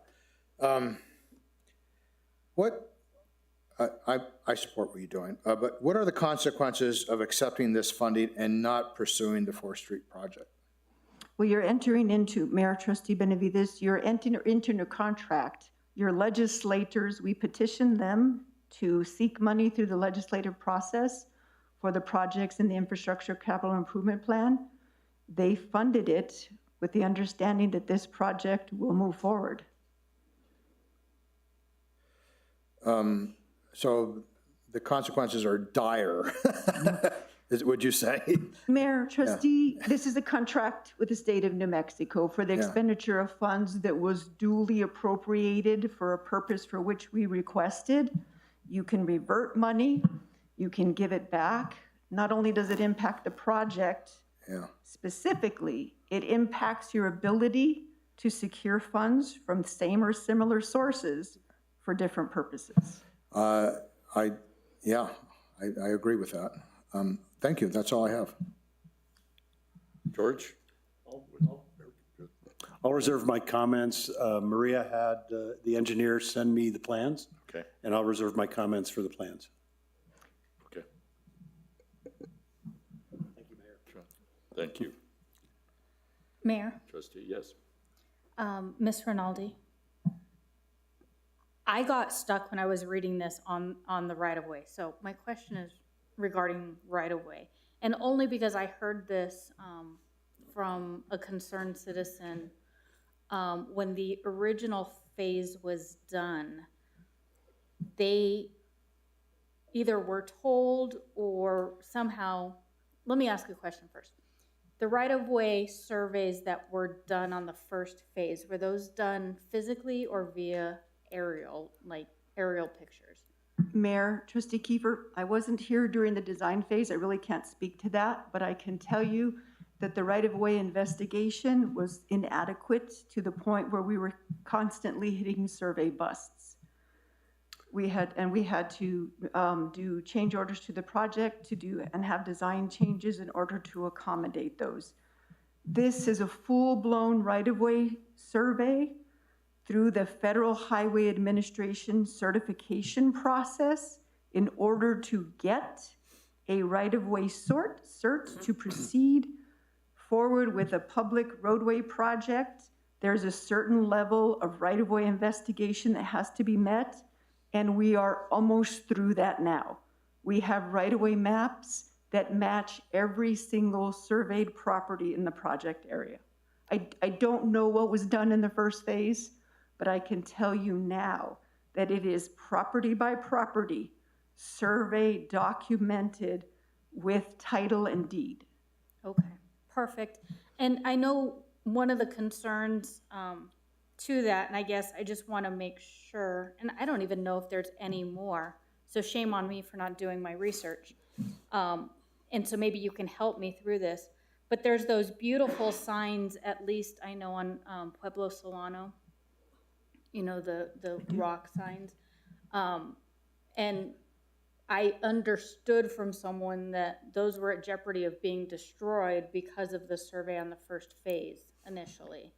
And like I said, I don't know if we have any more, but I want to make sure that things like that aren't going to be impacted on phase 2.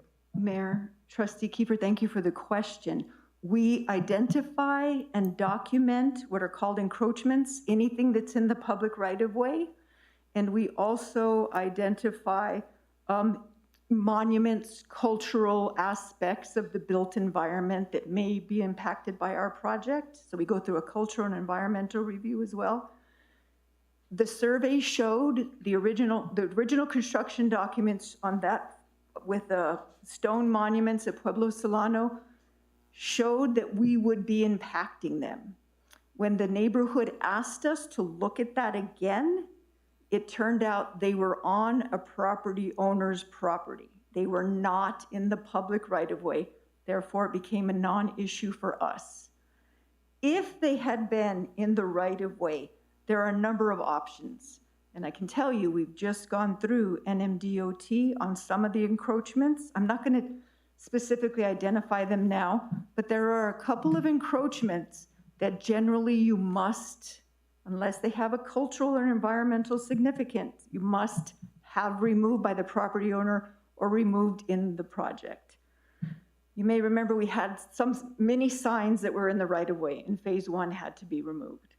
Well, there are a couple of significant encroachments that would negatively impact the properties if we chose to remove them. But I believe that it is in the interest of the village and certainly within the interest of the property owner to make notice of those encroachments. They have no impact on the design of the project. We still have full ADA access. One of them is overhead, and it is our intent to clear those with NMDOT and FHWA by giving the property owner notice that this is an encroachment into public right-of-way, and that at any time in the future, if the village needs to have it removed, the village will exercise that right. But for now, those impacts, one of them is a very significant wall. And we'll talk about that tomorrow night in the meeting, and then it'll be part of the public record. There's no reason for us to put property owners through things like that if it doesn't have an impact, if we don't need it for the project. So those are the things that we investigate during the right-of-way process. And it's been a very, very thorough job, and it's taken almost 14 months. Thank you for that. So let me just clarify. So when those issues become public, at any point in time, do us board members get to kind of see what those are, rather than just getting a phone call potentially from one of the landowners saying, what are you guys trying to do? Mayor, trustee, those encroachments will first be disclosed to the mayor and the administrator. And if they believe that it's pertinent to bring it to the Board of Trustees for your final approval, that's one thing. It's something that can certainly be done administratively. I'm just waiting for the NMDOT FHWA consensus that it does not impact the project. I believe that the instruction will be notify the property owner, make it part of the right-of-way map.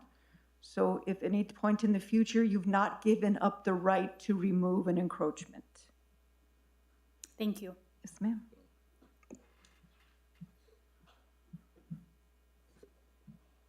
So, yeah, I don't have any questions right now. I think I'll reserve the questions that I have for tomorrow night, so I can see more clearly what the plan actually looks like.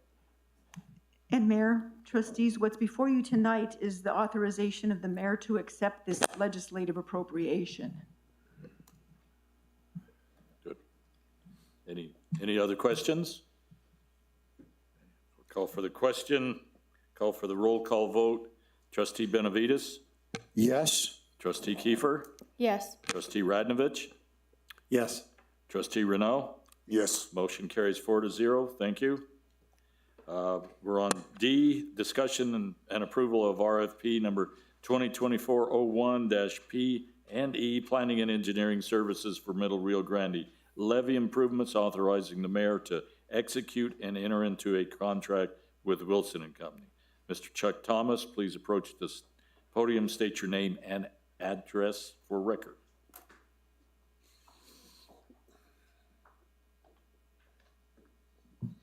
Good evening, Mayor, Trustees. My name is Chuck Thomas. My address is 5301 Hayes Drive Northwest. So yes, this motion before you is to authorize the mayor to enter into a contract with Wilson and Company. Just to give a little background on the RFP process to date, which got us to where we're at. So the RFP was advertised for engineering firms to submit a response. We had 2 responses, one from Wilson and Company, one from Souter Mill and Associates. Those were provided to the evaluation committee. The evaluation committee went through both of those proposals and ranked them according to the scoring criteria within the RFP, and Wilson and Company was selected as the preferred respondent for that contract.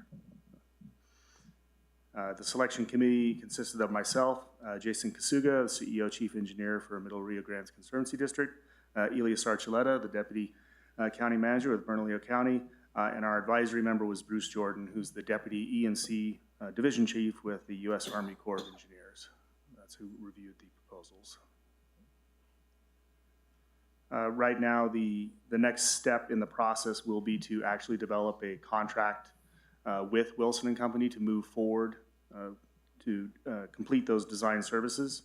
At the present moment, we don't know the exact scope of services. We have the outline of what we're requesting them to provide, but we need to go ahead and put that document together to identify the specific elements that will be looked at up and down the levee from the north diversion channel down to the south diversion channel, obviously focusing particularly on the portion of the levee that fronts the right-of-way or the village limits with Los Ranchos. A couple of things of note.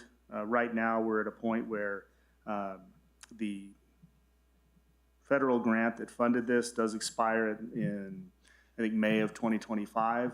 So we're on a little bit of a timeline to make sure and get these design services complete within that process. And of course, once we do get through putting together a contract that's satisfactory for the village, FEMA still retains the right to review and comment on that agreement, and it's their money that's funding 75% of this project. So that's kind of where we're at to date. So if you have any questions, I'll be happy to answer them. Let me go ahead. Sorry. Is there a motion to approve the mayor entering into a contract with Wilson and Company? I'll make a motion to approve the mayor working out a contract with Wilson and Company. Okay. Is there a second? Yeah, I'll second it. Discussion from the governing body? Yeah, sure. I'm a little confused about the terminology. So RFP means request for proposals. Correct. Correct. And so you want to approve a request for proposals and authorizing the mayor to execute and enter a contract with Wilson and Company. So it seems like the enter into the contract comes after the proposals. Mayor and trustees, that's correct. During the last motion that was approved by the trustees was to actually issue the RFP to go out and request services. At that time, we didn't know who was going to respond. So the purpose of this approval is to acknowledge the selection of Wilson and Company as the preferred offerer, and then authorizing the mayor to move forward with a contract as the next step. Okay, so it's not really about an approval of an RFP because that already happened. That's correct. Do we need to change the terminology then? Mayor and trustees, this says discussion and approval of the RFP, P&E planning and engineering for Middle Rio Grande levee improvements, authorizing the mayor to execute and enter into the contract with Wilson and Company. It's referencing the RFP number that was published and released back in January. So this is the awardee. Okay, I mean, but it's worded incorrectly, don't you think?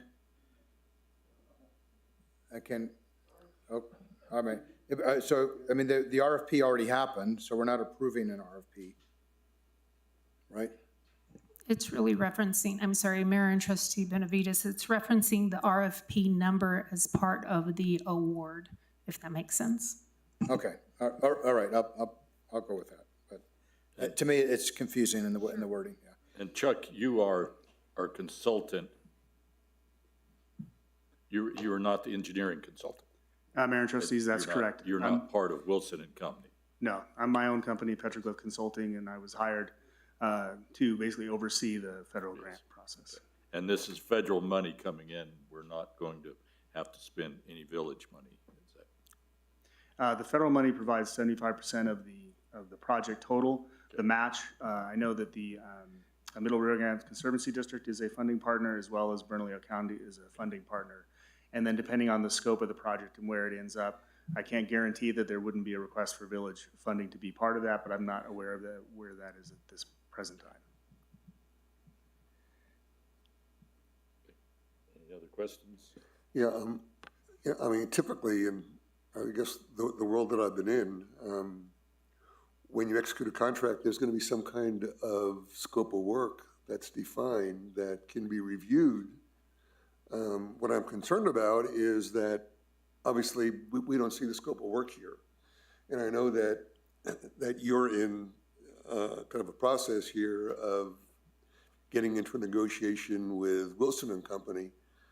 But the question is, we're using some general terms, design as an example. Well, but what is going to be designed, and give some further information that we can take a look at that would help us understand what the expectation is for Wilson and Company. I may be kind of at a point where I'm asking for something that is not clearly, about as clear as mud right now, but I think that it'll be helpful for us to try and to get some understanding of what that's going to be about. Mayor and trustees, certainly. So the intent of the scope of work is to perform an evaluation of the existing levy as it sits today, and to identify and confirm deficiencies that exist within the levy. So right now there have been evaluations done by the U.S. Army Corps of Engineers and others identifying deficiencies which lead to the potential for it to be decertified, would be the ultimate end of that process if nothing else is done to the levy moving forward. So the point is to identify and quantify all of those deficiencies, and then looking at the individual deficiencies to identify solutions to those problems with the levy. Now, some of those may be point solutions. If there is an erosion or vegetation issue, that may be very specific to one exact location. There may be other elements such as the density of the levee itself that may require kind of a more broad solution to be developed. But the idea here is that Wilson and Company will go through that evaluation process, identify those deficiencies, and then propose solutions that could be implemented in a further design project. So the intent of this funding is not to actually complete a full design for improvement of the levee, but rather to identify the problems and then identify preferred solutions to those problems, which would then be brought back and discussed with the village as they're put together. Nothing else. Okay, thank you. Any other questions? I was just going to add, Mr. Thompson, if that'll all be described in the proposal that Wilson and Company provides you and the village to get this work done. Mayor and trustees, that's correct. So that will be the detail that we put together in that scope of work to identify exactly what's going to be done and the costs associated with that, so that we have a full picture of everything that is being approved. Okay. Anything else? All right, the floor is now closed for comments. Call for the question, call for the roll call vote. Trustee Benavides? Yes. Trustee Kiefer? Yes. Trustee Radnovich? Yes. Trustee Rennell? Yes. Motion carries 4-0. Let's go on to E, discussion and approval in accordance with the Village of Los Ranchos 2013 Codified Ordinance, Chapter 9, 9.2.2, Planning and Zoning Commission membership. The commission shall consist of 7 members who shall be appointed by the mayor with advice and consent of the members of the governing body. Planning and zoning commissioners for the calendar year 2024, that's January through December, Claire Haywood and Robert Martinez. Is there a motion, or Planning and Zoning Commissioner Rubin, would you like to add any comments here? Mayor and trustees, no comments. These are 2 mayoral appointments for the Planning Commission that will fill the remaining 2 positions. Happy to answer any questions. Okay. Is there a motion to approve the appointed commissioners for calendar year 2024?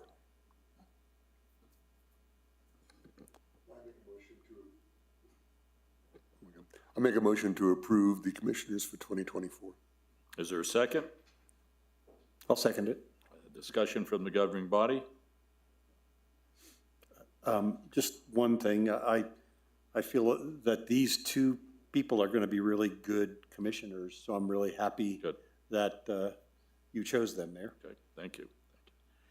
Is that it? Floor is now closed for comment. Call for the question, call for the roll call vote. Trustee Benavides? Yes. Trustee Kiefer? Yes. Trustee Radnovich? Yes. Trustee Renaud? Yes. Motion carries 4-0. Welcome again. Thank you.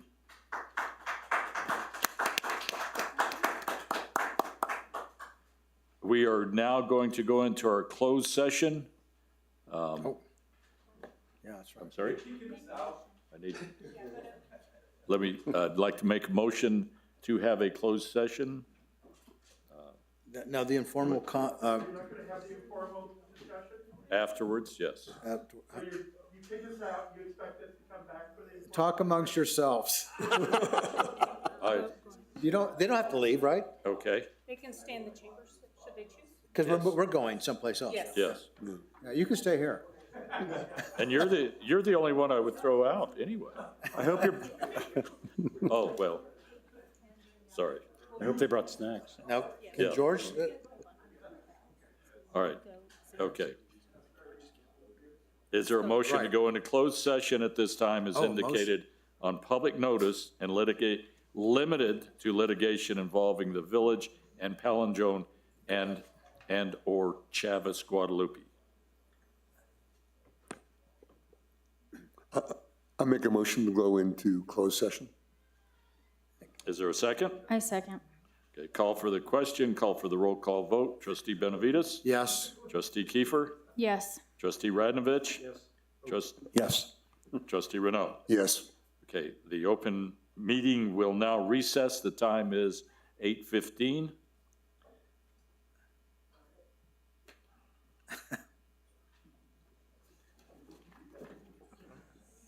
All right.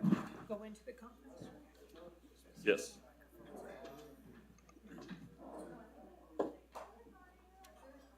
You all can remain in the chamber should you choose to. They're gonna go into a conference room, so if you all want to wait, you're welcome.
That didn't work well. Okay, we're back. It is 10:15. Thank you all for staying. Danielle, do you have a?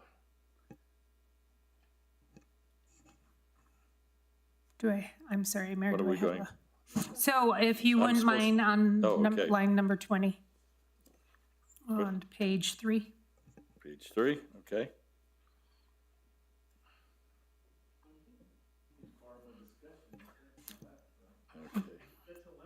No, this is a conversation between the mayor and myself. So Mayor, page 3, line 20. Line 20, okay. That's okay.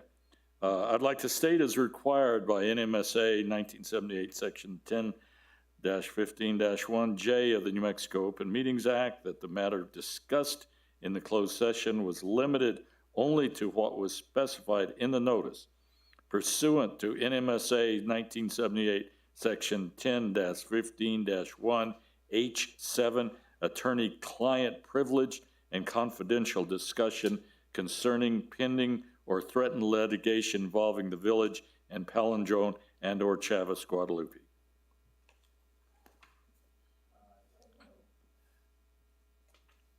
Okay. Thank you, Mayor. Now we can go into item, I believe it's 11, perhaps trustee informal. Yes.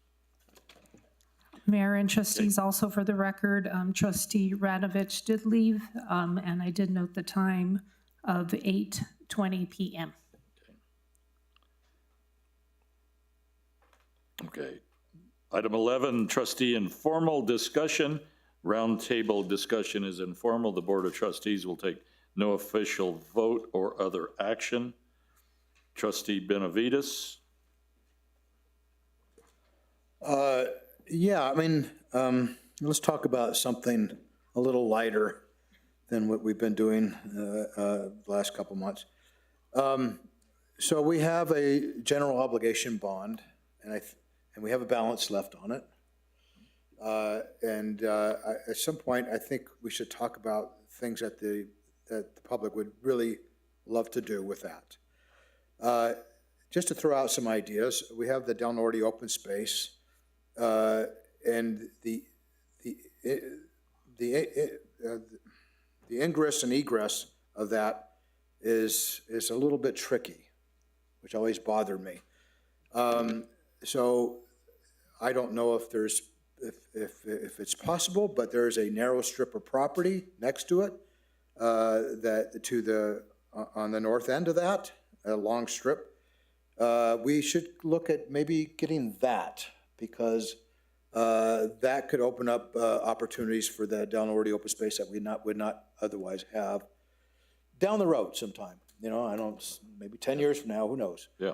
That's no Losco, I believe. Because the way you get in and out of that is kind of dangerous right now, because it's so darn close to the overpass on Paseo del Norte.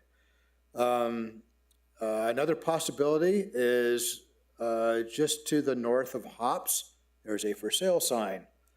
There's two separate pieces of property there, and there's, of course, that big, giant, long metal building that I don't know what we would do with but it would be nice to get a couple 100 feet of that, if possible, and turn it into a public parking area to help businesses grow in that area, much like how we have in Phase 1. We have that public parking spot, right? Which by the way, there's no signage that says public parking. We got to fix that as well. So these are things that I think we could talk about, that the public would like to talk about, and it's something that'll get the public involved in. That's all I have. Thank you. Trustee Kiefer? Gil, you almost made me laugh, because when you talk about that entryway into the Del Norte open space, I think about when I played chicken to go buy chicken feed at Miller's. Yes. So I just had to say, you know, I play chicken at that intersection a lot. So I like the idea of fixing that driveway. We brought this up last time, Mayor, and I think it's been talked about, and I know the public has said it over and over, is the moratorium on VC zone. I would really like to see that at next month's agenda, because we do still have VC zone properties. The other thing I wanted to talk about was, Tamaria, I want to give you props again, because I really like what you did with the 4th Street on the website. I think it's a great thing, and I think we can expand that. And I don't know if we have a website developer, or maybe someone on staff is just really good with websites. But I'm thinking, we have this email list for people that are interested in the 4th Street to collect their information to be able to send them stuff. I think we should expand the topics. If people are interested in Board of Trustee meetings, well, then they get sent the Board of Trustee agendas. If they're interested in events like the Matanza and the Lavender Village, they can subscribe to that and they can get that information.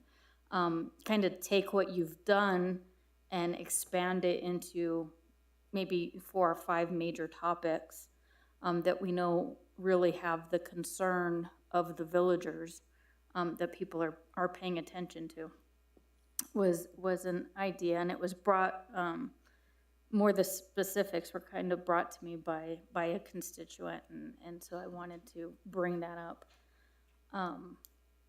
And for this late in the evening, I think I'm done. Okay, thank you. Trustee Renaud? Okay,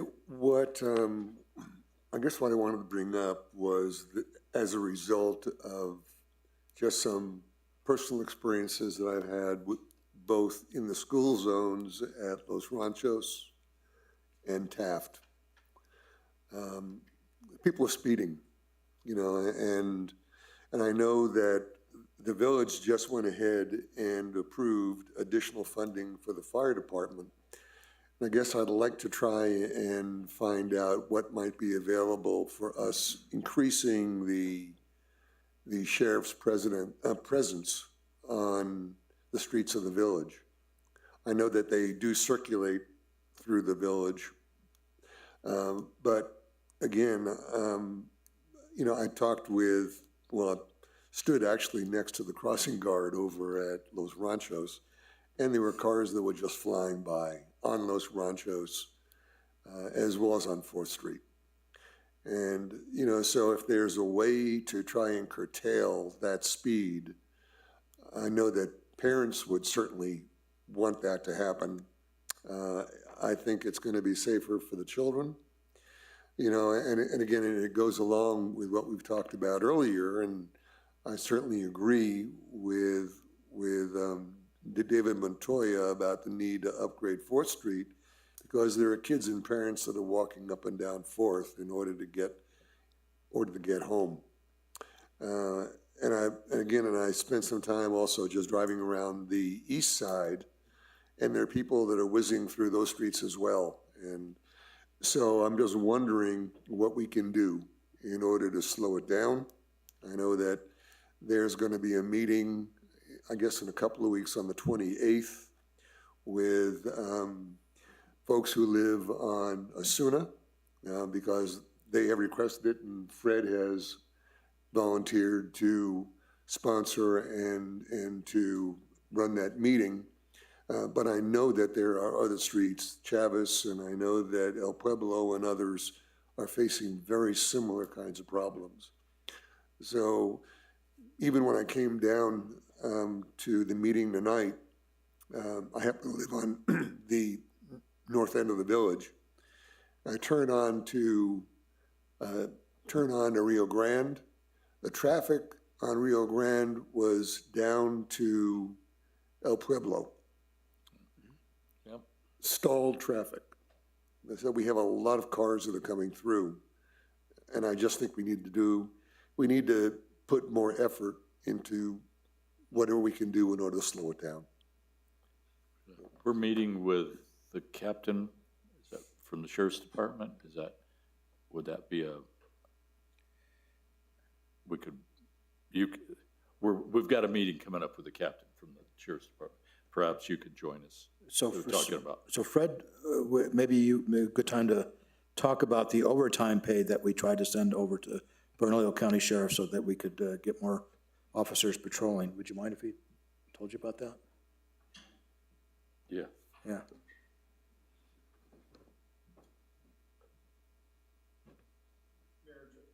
Trustees,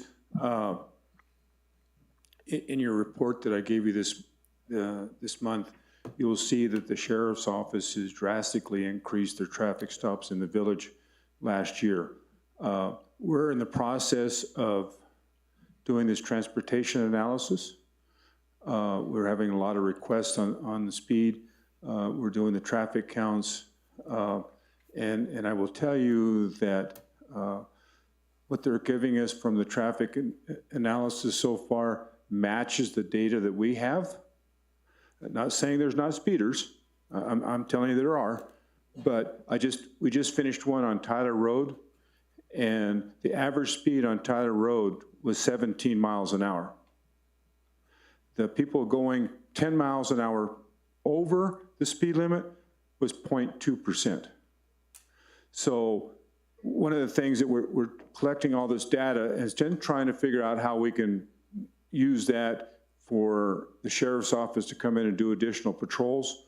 On Ortega Road, I've talked to the captain many times. I was there the other night. They had a deputy on Ortega Road for over an hour and a half and made one traffic stop. So they're out there working. Again, we're not going to stop the person that just going to be 1 out of 1,000 or 1 out of 100.